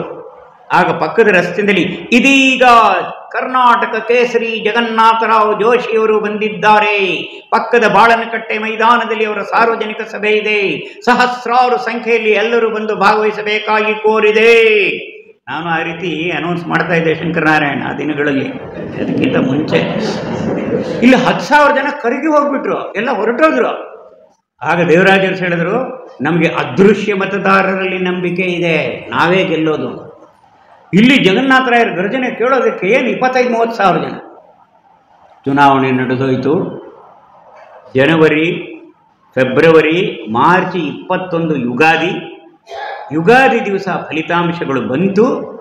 ಹಿಂದಿನ ದಿವಸ ಮಧ್ಯರಾತ್ರಿಯಿಂದ ನಮಗೆ ಗೊತ್ತಾಗ್ತಾ ಹೋಯಿತು, ಬರೇಲಿ ಒಳಗೆ ಇಂದಿರಾ ಗಾಂಧಿ ಹಿಂದಿದ್ದಾರೆ. ಆಮೇಲೆ ಇನ್ನೊಂದು ಯಾವುದು, ಅವನು ಸಂಜಯ್ ರಾಹುಲ್ ಗಾಂಧಿ ನಿಂತು ಅಮೇಥಿ ಒಳಗೆ ಸಂಜಯ್ ಗಾಂಧಿ ಹಿಂದೆ ಇದ್ದಾರೆ. ಎಲ್ಲ ಕಾಂಗ್ರೆಸ್ನವರು ಉತ್ತರ ಭಾರತದಲ್ಲಿ ಹಿಂದಿದ್ದಾರೆ. ಫಲಿತಾಂಶ ಬಂದಾಗ 292 MP ಗಳು ಜನತಾ ಪಕ್ಷದಿಂದ ಗೆದ್ದರು. ಅವರ ಪಕ್ಷದವರು 152 ಏನು ಗೆದ್ದರು.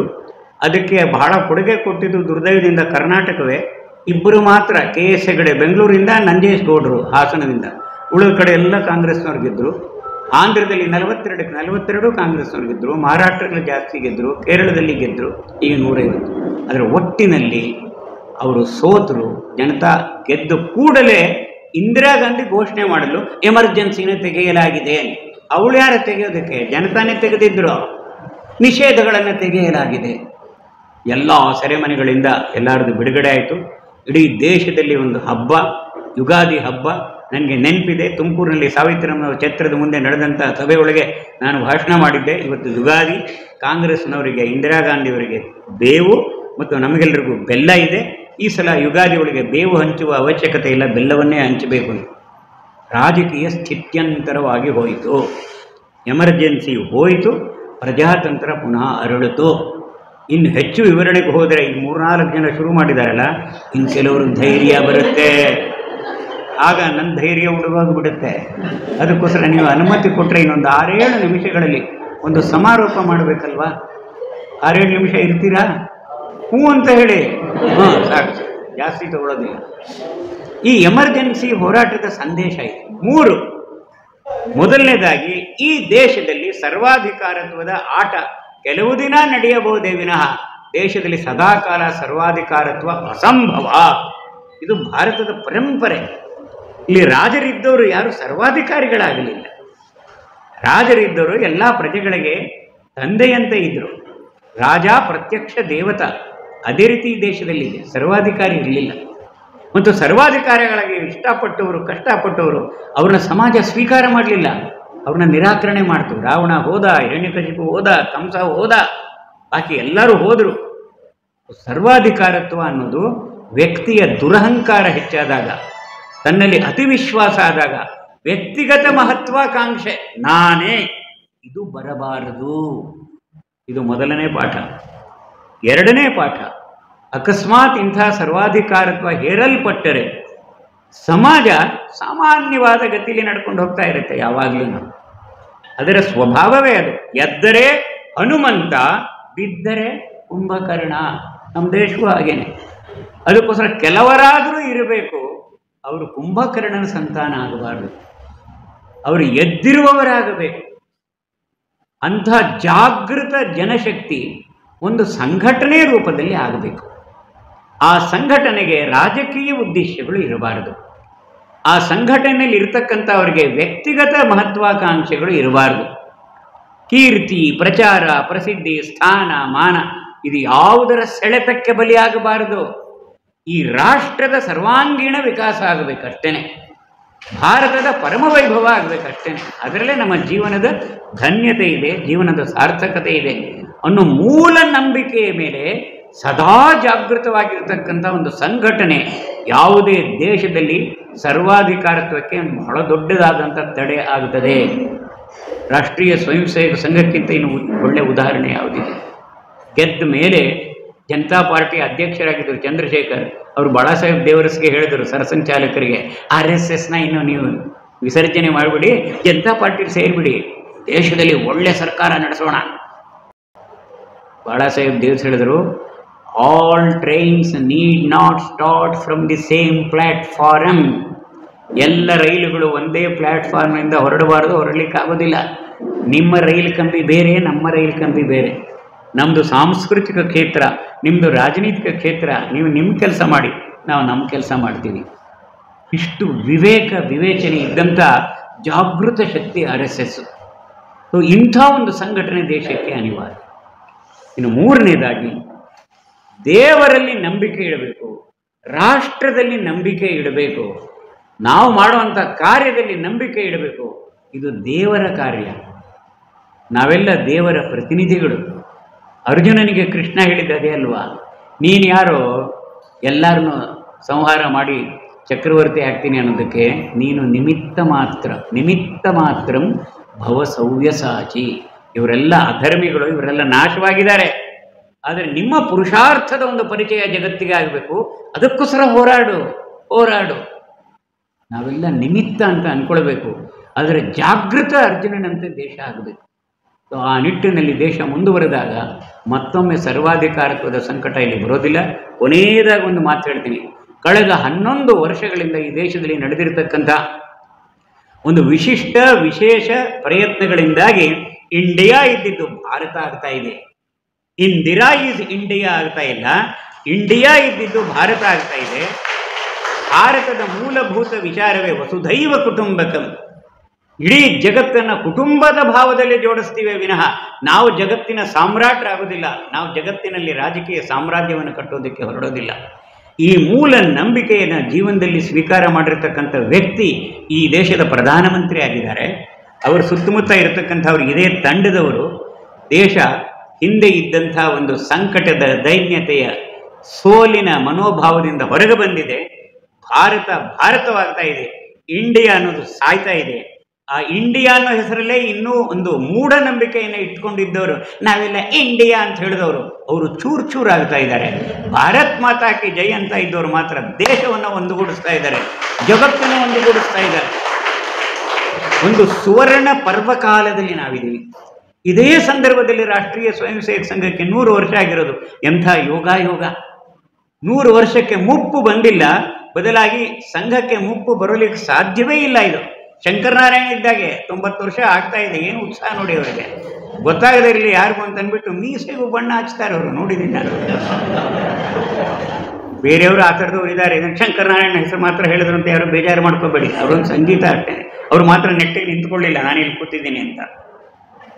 ನಾವು 100 ವರ್ಷ ತುಂಬಿರೋ ಸನ್ನಿವೇಶದಲ್ಲಿ ಸಂಘದ ಅಪೇಕ್ಷೆ ಪ್ರಕಾರ ನಮ್ಮ ಕೈಲಾದಷ್ಟು ಸಾಮರಸ್ಯ ಇರ್ಬೋದು, ಅಥವಾ ಸ್ವದೇಶಿ ಇರ್ಬೋದು, ಪರಿಸರ ಸಂರಕ್ಷಣೆ ಇರ್ಬೋದು, ಕುಟುಂಬ ಭಾವವನ್ನು ಬಲಪಡಿಸೋದಿರ್ಬೋದು, ನಾಗರಿಕ ನಿಯಮಗಳನ್ನು ನಾವು ಪಾಲನೆ ಮಾಡೋದಿರ್ಬೋದು. ಇಂದಿನ ಸ್ವಯಂ ಸೇವಕ ಮುಂದಿನ ಭಾರತೀಯ ನಾಗರಿಕ ಹೇಗಿರಬೇಕು ಅನ್ನೋದಕ್ಕೆ ನಮೂನೆ ಆಗಬೇಕು, ಹೀಗಿರಬೇಕು ಅಂತ. ಅಂಥ ಸ್ವಯಂ ಸೇವಕರಾಗೋದಕ್ಕೆ ನಾವೆಲ್ಲರೂ ಪ್ರಯತ್ನ ಮಾಡ್ತಾ ಹೋಗೋಣ. ಸಂಘ ಕೊಡುವಂಥ ಎಲ್ಲ ಕಾರ್ಯಕ್ರಮಗಳಲ್ಲೂ ಭಾಗವಹಿಸೋಣ. ಅಕ್ಟೋಬರ್ 2ನೇ ತಾರೀಕು ಮೊದಲ ಕಾರ್ಯಕ್ರಮ ಗಣವೇಶದಲ್ಲಿ ಇದೆ. ದಾವಣಗೆರೆಯಲ್ಲಿ ಸಾವಿರದ ಸಂಖ್ಯೆಯಲ್ಲಿ ಸ್ವಯಂ ಸೇವಕರು ಗಣವೇಶದಲ್ಲಿ ಸೇರಿ ಪಥಸಂಚಲನವನ್ನು ಮಾಡಬಹುದಾ? ಅದೆಲ್ಲದರಲ್ಲಿ ನಾವುಗಳು ಇರ್ತೀವ. ಒಬ್ಬೊಬ್ಬರು 10 ಜನಕ್ಕಾದರೂ ಪ್ರೇರಣೆ ಕೊಡಬಹುದಾ? ನಾವು 1000 ಬಹಳ ಕಮ್ಮಿ ಆಯಿತು. ನಾನು ಹೇಳಿದ್ರು 1000 ಇರದ ಸಂಖ್ಯೆಯಲ್ಲಿ ಅಂತ ಅಂದ್ಬಿಟ್ಟು ಆ ಕಾರ್ಯಕ್ರಮದಿಂದ ವರ್ಷವನ್ನು ಪಾಲನೆ ಮಾಡೋಣ. 78 ವರ್ಷಗಳ ಸ್ವಾತಂತ್ರ್ಯೋತ್ತರ ಭಾರತದಲ್ಲಿ 79 ಭಾಷಣಗಳು ಕೆಂಪುಕೋಟೆಯ ಬುರುಜಿನಿಂದ ನಡೆದಿದೆ. ಮೊದಲ ಬಾರಿಗೆ ಒಬ್ಬ ಪ್ರಧಾನಮಂತ್ರಿ, ನನಗೆ ಹೆಮ್ಮೆ ಅಂತ ಅನ್ನಿಸ್ತಾ ಇದೆ, ನನಗೆ ಅಭಿಮಾನ ಅಂತ ಅನ್ನಿಸ್ತಾ ಇದೆ. ರಾಷ್ಟ್ರೀಯ ಸ್ವಯಂ ಸೇವಕ ಸಂಘ 100 ವರ್ಷ ತುಂಬಿರುವಂಥ ಸಮಯದಲ್ಲಿ ಅದನ್ನು ನಾವು ಅಭಿನಂದಿಸ್ತೀವಿ. ಸಂಘದ ಬಗ್ಗೆ ನಿಸ್ಸಂದಿಗ್ಧವಾಗಿ ಸಂಘವನ್ನು ಕೊಂಡಾಡಿದ್ದಾರೆ, ದೇಶಕ್ಕೆ ಬಲವಾದ ಸಂದೇಶವನ್ನು ಕೊಟ್ಟಿದ್ದಾರೆ. ಇಂಥ ಒಳ್ಳೆಯ ಮನಸ್ಸಿಗೆ ಮುದ ನೀಡುವಂಥ ಬೆಳವಣಿಗೆಗಳು ನಡೆಯುವಂಥ ಸನ್ನಿವೇಶದಲ್ಲಿ ಭುಗಿಲು ಪುಸ್ತಕದ ಬಿಡುಗಡೆ ಆಗಿದೆ, ಅದರ ಮರುಮುದ್ರಣ ಆಗಿದೆ. ಆಗ 30 ರೂಪಾಯಿ ಇತ್ತು, ಈಗಲ್ಲಿ 30 ರೂಪಾಯಿ ತರೋದು. ಈಗ ಕೇವಲ 750 ರೂಪಾಯಿ ಇಟ್ಟಿದ್ದಾರೆ. 700 ಪುಟಗಳ ಉದ್ದು ಗ್ರಂಥ 750 ರೂಪಾಯಿ. ಇವತ್ತು ನಿಮಗೆ ಅವರು ಹೇಳಲಿಲ್ಲ, ನಾನು ಹೇಳ್ತಾ ಇದ್ದೀನಿ, 100 ರೂಪಾಯಿ ಕಮ್ಮಿ ಮಾಡಿ ಕೊಡ್ತೀವಿ. ಕೇವಲ 650 ರೂಪಾಯಿಗಳಿಗೆ ಒಂದು ತೊಗೊಂಡ್ರೆ ಆಯಿತು. ನಮ್ಮ ಮನೇಲಿ ಎಲ್ಲ ಇರಲಿ, ಭಗವದ್ಗೀತೆ ಇರುತ್ತೆ, ರಾಮಾಯಣ ಇರುತ್ತೆ, ಬಸವ ವಚನಗಳಿರುತ್ತವೆ. ಹಾಗೆ ಒಂದು ಭುಗಿಲು ನಮ್ಮ ಮನೇಲಿ ಇಟ್ಕೊಳ್ಳೋಣ. ಹಾಗಾಗಿ ಅದನ್ನ ಮೇಲೆ ಕಣ್ಣಾಡಿಸೋಣ. ತನ್ನಷ್ಟಕ್ಕೆ ಓದಿಸ್ಕೊಂಡು ಹೋಗುವಂಥ ಒಂದು ವೀರ್ಯ, ಶೌರ್ಯ, ಪರಾಕ್ರಮದ ಜೀವಂತ ಹೋರಾಟ ಏನು ನಡೀತು ಅದರ ಒಂದು ಸತ್ಯ ಕಥೆ ಭುಗಿಲು. 3 ತಿಂಗಳು ಒಂದೇ ಕಡೆ ಕೂತ್ಕೊಂಡು ಶೇಷಾದ್ರಿಯವರು, ಲೇಖನ ತಪಸ್ವಿಯವರು, ಲೇಖನ ಋಷಿ ಇದನ್ನು ತಯಾರು ಮಾಡಿದ್ರು. ಮೊದಲ ಮುದ್ರಣ ಆದಮೇಲೆ ಬಿಡುಗಡೆ ಆದಾಗ 20,000 ಪ್ರತಿಗಳು ಆವತ್ತು ಖರ್ಚಾಗಿತ್ತು. 30 ರೂಪಾಯಿಗೆ ಮಾರಾಟ ಆಗಿತ್ತು. ಈಗ ಮರುಮುದ್ರಣ ಆಗಿದೆ. ಎಷ್ಟು ಖರ್ಚಾಗತ್ತೆ ಎಷ್ಟು ಅನ್ನೋದು ಮುಖ್ಯ ಅಲ್ಲ, ನಮ್ಮೆಲ್ಲರ ಮನೆಗಳಲ್ಲಿ ಇಟ್ಕೊಳ್ಳೋ ಅಂಥ ಪ್ರಯತ್ನ ಮಾಡೋಣ. ಪ್ರತಿಗಳು 100 ಇಲ್ಲ ನನಗೆ ಗೊತ್ತು. ಅದಕ್ಕೆ ಮೊದಲು ಹೋಗಿ ಕೊಂಡ್ಕೊಂಡ್ಬಿಡಿ. ಆಮೇಲೆ ಯಾರು ಸಿಗಲಿಲ್ಲ ಅವರು ತಮ್ಮ ಫೋನ್ ನಂಬರು ಅಡ್ರೆಸ್ಸು ಕೊಟ್ಟರೆ ಅವರಿಗೆ ತರಿಸ್ಕೊಡೋ ವ್ಯವಸ್ಥೆ ನಮ್ಮ ರುದ್ರಯ್ಯನವರು ಸಾಹಿತ್ಯ ಪರಿಷತ್ನವ್ರು ಮಾಡ್ತಾರೆ. ಇಷ್ಟೇಳಿ ನನ್ನ ಸುದೀರ್ಘವಾದಂಥ ಈ ಸತ್ಯನಾರಾಯಣ ಕಥೆಯನ್ನು ಇಲ್ಲಿ ಮುಗಿಸಿದ್ದೀನಿ. ಎಲ್ಲರಿಗೂ ನಮಸ್ಕಾರ. ಭಾರತ್ ಮಾತಾ ಕಿ ವಂದೇ. ಹರಿ ಓಂ. ಭುಗಿಲಿನ ಕುರಿತು ಸುದೀರ್ಘವಾಗಿ ತಮ್ಮ ಅನುಭವದ ನುಡಿಗಳನ್ನ ಸ್ವಾರಸ್ಯಕರವಾಗಿ ಎಮರ್ಜೆನ್ಸಿ ತುರ್ತು ಪರಿಸ್ಥಿತಿಯ ಆರಂಭದಿಂದ ಅಂತ್ಯದವರೆಗೂ ಮನಮುಟ್ಟುವಂತೆ ವಿವರಿಸಿದಂತಹ ಸು ರಾಮಣ್ಣನವರಿಗೆ ಧನ್ಯವಾದಗಳನ್ನ ಅರ್ಪಿಸ್ತಾ ಇದ್ದೀನಿ. ಕಾರ್ಯಕ್ರಮದ ಕೊನೆಘಟ್ಟದಲ್ಲಿದ್ದೀವಿ. ಕಾರ್ಯಕ್ರಮದ ವಂದನಾರ್ಪಣೆಯನ್ನ ಮಾಡಬೇಕಾಗಿ ಅಖಿಲ ಭಾರತೀಯ ಸಾಹಿತ್ಯ ಪರಿಷತ್ನ ಅಧ್ಯಕ್ಷರಾಗಿರುವಂತಹ ಲಲಿತ್ ಜೈನ್ ಅವರನ್ನ ಕೇಳ್ಕೊಳ್ತಾ ಇದ್ದೀನಿ. ಅಖಿಲ ಭಾರತೀಯ ಸಾಹಿತ್ಯ ಪರಿಷತ್ ದಾವಣಗೆರೆ ವತಿಯಿಂದ ಈ ದಿನ ತುರ್ತು ಪರಿಸ್ಥಿತಿಗೆ 50 ವರ್ಷಗಳು ಸಂದಿದ ಸಂದರ್ಭದಲ್ಲಿ ಭುಗಿಲು ಕೃತಿ ಮರುಮುದ್ರಣ ಅದರ ಲೋಕಾರ್ಪಣೆ ಆಗಿದೆ. ಈ ಸಂದರ್ಭದ ಕಾರ್ಯಕ್ರಮದ ಅಧ್ಯಕ್ಷತೆಯನ್ನು ವಹಿಸಿರುವ ಶ್ರೀ MG ಶ್ರೀನಿವಾಸರಾವ್ ಅವರನ್ನು ಸಣ್ಣವರಿದ್ದಾಗಿಂದಲೂ ನೋಡ್ತಾ ಇದ್ದೇನೆ. ಆದರೆ ಅವರು ಎಮರ್ಜೆನ್ಸಿಯಲ್ಲಿ ಭಾಗವಹಿಸಿ ನನಗೆ ಅಷ್ಟು ಗೊತ್ತಿಲ್ಲ. ನನಗೆ ಅವಾಗಿನ್ನೂ 14 ವರ್ಷ ಅಷ್ಟೇ. ಆದರೆ ಅದರ ಕೆಲವು ವಿಷಯಗಳೆಲ್ಲ ಗೊತ್ತಾಗ್ತಾ ಇತ್ತು. ಅಂಥ ತುರ್ತು ಪರಿಸ್ಥಿತಿಯ ಸಂದರ್ಭದಲ್ಲಿ ಹೋರಾಡಿದ ಶ್ರೀ MG ಶ್ರೀನಿವಾಸರವರು ಇಂದಿನ ಕಾರ್ಯಕ್ರಮದ ಅಧ್ಯಕ್ಷತೆಯನ್ನು ವಹಿಸಿದ್ದಾರೆ. ಅವರಿಗೆ ನಮ್ಮ ಆಭಾಸಪ ವತಿಯಿಂದ ವಂದನೆಗಳನ್ನು ಸಲ್ಲಿಸ್ತಾ ಇದ್ದೇವೆ. ಹಾಗೂ ಈ ದಿನದ ವಕ್ತಾರರಾಗಿ ಶ್ರೀ ಸು ರಾಮಣ್ಣರವರು ನಮಗೆ ತುರ್ತು ಪರಿಸ್ಥಿತಿಯ ಚಿತ್ರಣವನ್ನು ಕಣ್ಣಿಗೆ ಕಟ್ಟುವಂತೆ ವಿವರಿಸಿದ್ದಾರೆ. ಅವರಿಗೆ ಧನ್ಯವಾದಗಳು. ಮತ್ತು ನಮ್ಮ ಶಿವಮೊಗ್ಗ ವಿಭಾಗದ ಆಭಾಸಪದ ಸಂಯೋಜಕರಾದ ಶ್ರೀ ಹರ್ಷಾಜಿ ಅವರು ನಮಗೆ ಸಾಹಿತ್ಯ ಸಮ್ಮೇಳನ ಆದಾಗ ಬಹಳ ಸ್ಫೂರ್ತಿಯನ್ನು ತುಂಬಿ ಕಾರ್ಯಕ್ರಮ ಯಶಸ್ವಿಯಾಗಿ ಮಾಡಿಕೊಟ್ಟಿದ್ದರು. ಅವರು ಇಂದು ಈ ಕಾರ್ಯಕ್ರಮದಲ್ಲಿ ಉಪಸ್ಥಿತರಿದ್ದಾರೆ. ಅವರಿಗೂ ನಮ್ಮ ಆಭಾಸಪ ವತಿಯಿಂದ ವಂದನೆಗಳನ್ನು ಸಲ್ಲಿಸ್ತೀವಿ. ಮತ್ತು ಸಮೂಹ ಗಾಯನ ನೀಡಿದ ಆದಿಶಕ್ತಿ ತಂಡದ ಶ್ರೀಮತಿ ಉಮಾದೇವಿ ಹಿರೇಮಠ್ ಹಾಗೂ ಸಂಗಡಿಗರಾದ ಶ್ರೀಮತಿ ಸುಶೀಲಾ, ಶ್ರೀಮತಿ ಉಮಾ ಮಹಾದೇವ್, ಶ್ರೀಮತಿ ಸಂಧ್ಯಾ ಸುರೇಶ್, ಶ್ರೀಮತಿ ವೀರಮ್ಮ ಇವರಿಗೂ ಸಹಿತ ವಂದನೆಗಳನ್ನು ಸಲ್ಲಿಸ್ತಾ ಇದೆ. ಹಾಗೂ ಇಲ್ಲಿ ಇಂದು ಆಗಮಿಸಿರುವ ಎಲ್ಲ ದೇಶಾಭಿಮಾನಿಗಳಿಗೂ, ಎಲ್ಲ ಹಿರಿಯ ರಾಷ್ಟ್ರೀಯ ಹೋರಾಟಗಾರರಿಗೂ ಮತ್ತು ಸಾಹಿತ್ಯಾಸಕ್ತ ಅಭಿಮಾನಿಗಳಿಗೂ ಹಾಗೂ ಮಾಧ್ಯಮ ಮಿತ್ರರಿಗೂ ವಂದನೆಗಳನ್ನು ಅರ್ಪಿಸುತ್ತೇವೆ. ಬೋಲೋ ಭಾರತ್ ಮಾತಾ ಕೀ. ಯಾವುದೇ ಒಂದು ಹೋರಾಟಕ್ಕೆ ಪ್ರೇರಣೆ ಕೊಡುವಂಥದ್ದು ಹಾಡುಗಳು. ಸ್ವಾತಂತ್ರ್ಯ ಹೋರಾಟದಲ್ಲೂ ಎಷ್ಟು ಹಾಡುಗಳು ನಮಗೆ ಪ್ರೇರಣೆ ಕೊಡ್ತವೆ. ಆ ಹೋರಾಟಕ್ಕೆ ಒಂದು ನಿಶ್ಚಿತವಾದಂಥ ನಿರ್ದಿಷ್ಟವಾದಂಥ ದಿಕ್ಕನ್ನು ಕೊಟ್ಟಿದ್ದು ಒಂದೇ ಮಾತರಂ ಗೀತೆ. ಈ ಎಮರ್ಜೆನ್ಸಿ ವಿರುದ್ಧವಾಗಿ ನಡೆದಂಥ ಹೋರಾಟದಲ್ಲೂ ರವೀಂದ್ರನಾಥ್ ಟ್ಯಾಗೂರ್ ಅವರು ಬರೆದಿದ್ದಂತಹ ಬಂಗಾಲಿ ಹಾಡಿನ ಕನ್ನಡ ಭಾಷಾಂತರ, ಆ ಹಾಡನ್ನು ನಾವು ಹೋರಾಟ ಗೀತೆಯನ್ನಾಗಿ ಸ್ವೀಕಾರ ಮಾಡಿದ್ದು. ಒಟ್ಟಿಗೆ ಸೇರಿದಾಗೆಲ್ಲ ಹೇಳ್ತಾ ಇದ್ದು, ಸತ್ಯಾಗ್ರಹದ ಸಮಯದಲ್ಲಿ ಹೇಳ್ತಾ ಇದ್ದು. ಅದನ್ನು ನಾನು ಹೇಳಿಕೊಡ್ತೀನಿ, ಎಲ್ಲರೂ ಹೇಳಬೇಕು. ಜೋಶ್ ತುಂಬುವಂಥ ಹಾಡು. ನನಗೆ ವಯಸ್ಸು 85 ಆಗಿದ್ದರೂ ನನ್ನ ವಾಯ್ಸು 25ಕ್ಕೆ ಹೇಗಿರಬೇಕು ಅದಕ್ಕಿಂತ ಚೆನ್ನಾಗಿ ಇದೆ. ಆ ಸ್ವತಂತ್ರ ಸ್ವರ್ಗಕ್ಕೆ ನಮ್ಮ ನಾಡು ಏಳಲೇಳಲೇಳಲೇಳಲಿ,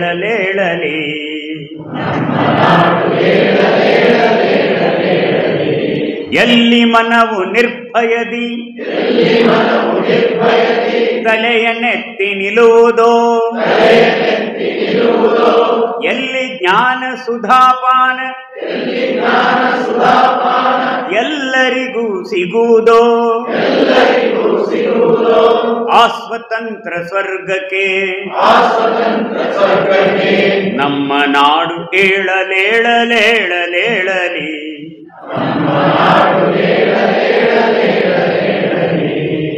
ಎಲ್ಲಿ ಮನೆಯ ಅಡ್ಡಗೋಡೆ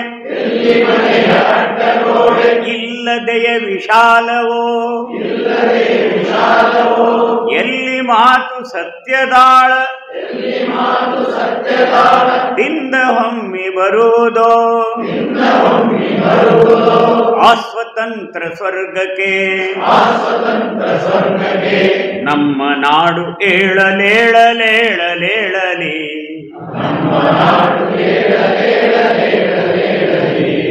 ಎಲ್ಲಿ ಸತತ ಕರ್ಮ ಪೂರ್ಣ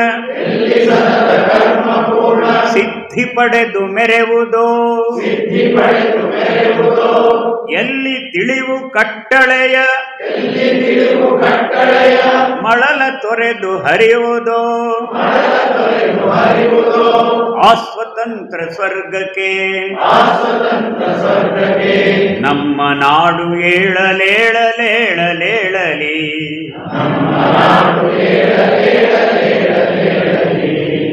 ಎಲ್ಲಿ ನೀನು ನಮಗೆ ಧೈರ್ಯ, ಎಲ್ಲಿ ನೀನು ನಮಗೆ ಸ್ಥೈರ್ಯ, ವರ ವಿಕಾಸಗೊಳಿಸಿ ಸದಾ ಅಭ್ಯುದಯವ ಕೋರುವೆಯೋ, ಆ ಸ್ವತಂತ್ರ ಸ್ವರ್ಗಕ್ಕೆ ನಮ್ಮ ನಾಡು ಏಳಲೇಳಲೇಳಲೇಳಲಿ.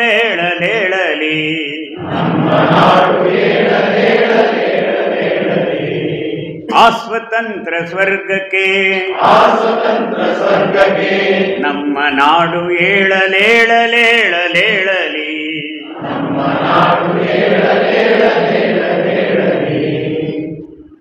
ಕಳೆದ 10-15 ವರ್ಷಗಳ ನಮ್ಮ ಅನುಭವದ ಆಧಾರದ ಮೇಲೆ ನಾವು ಹೇಳಬಹುದು, ನಿಶ್ಚಿತವಾಗಿ ಭಾರತ ಆ ಸ್ವತಂತ್ರ ಸ್ವರ್ಗದ ದಾರಿಯಲ್ಲಿ ಏಳ್ತಾ ಇದೆಯೋ ಇಲ್ವೋ? ಹೀಗೆ ಹೇಳೋದಕ್ಕೆ ಕಾರಣ 50 ವರ್ಷಗಳ ಹಿಂದೆ ನಡೆದಂಥ ಆ ಚರಿತ್ರಾರ್ಹ ಹೋರಾಟ.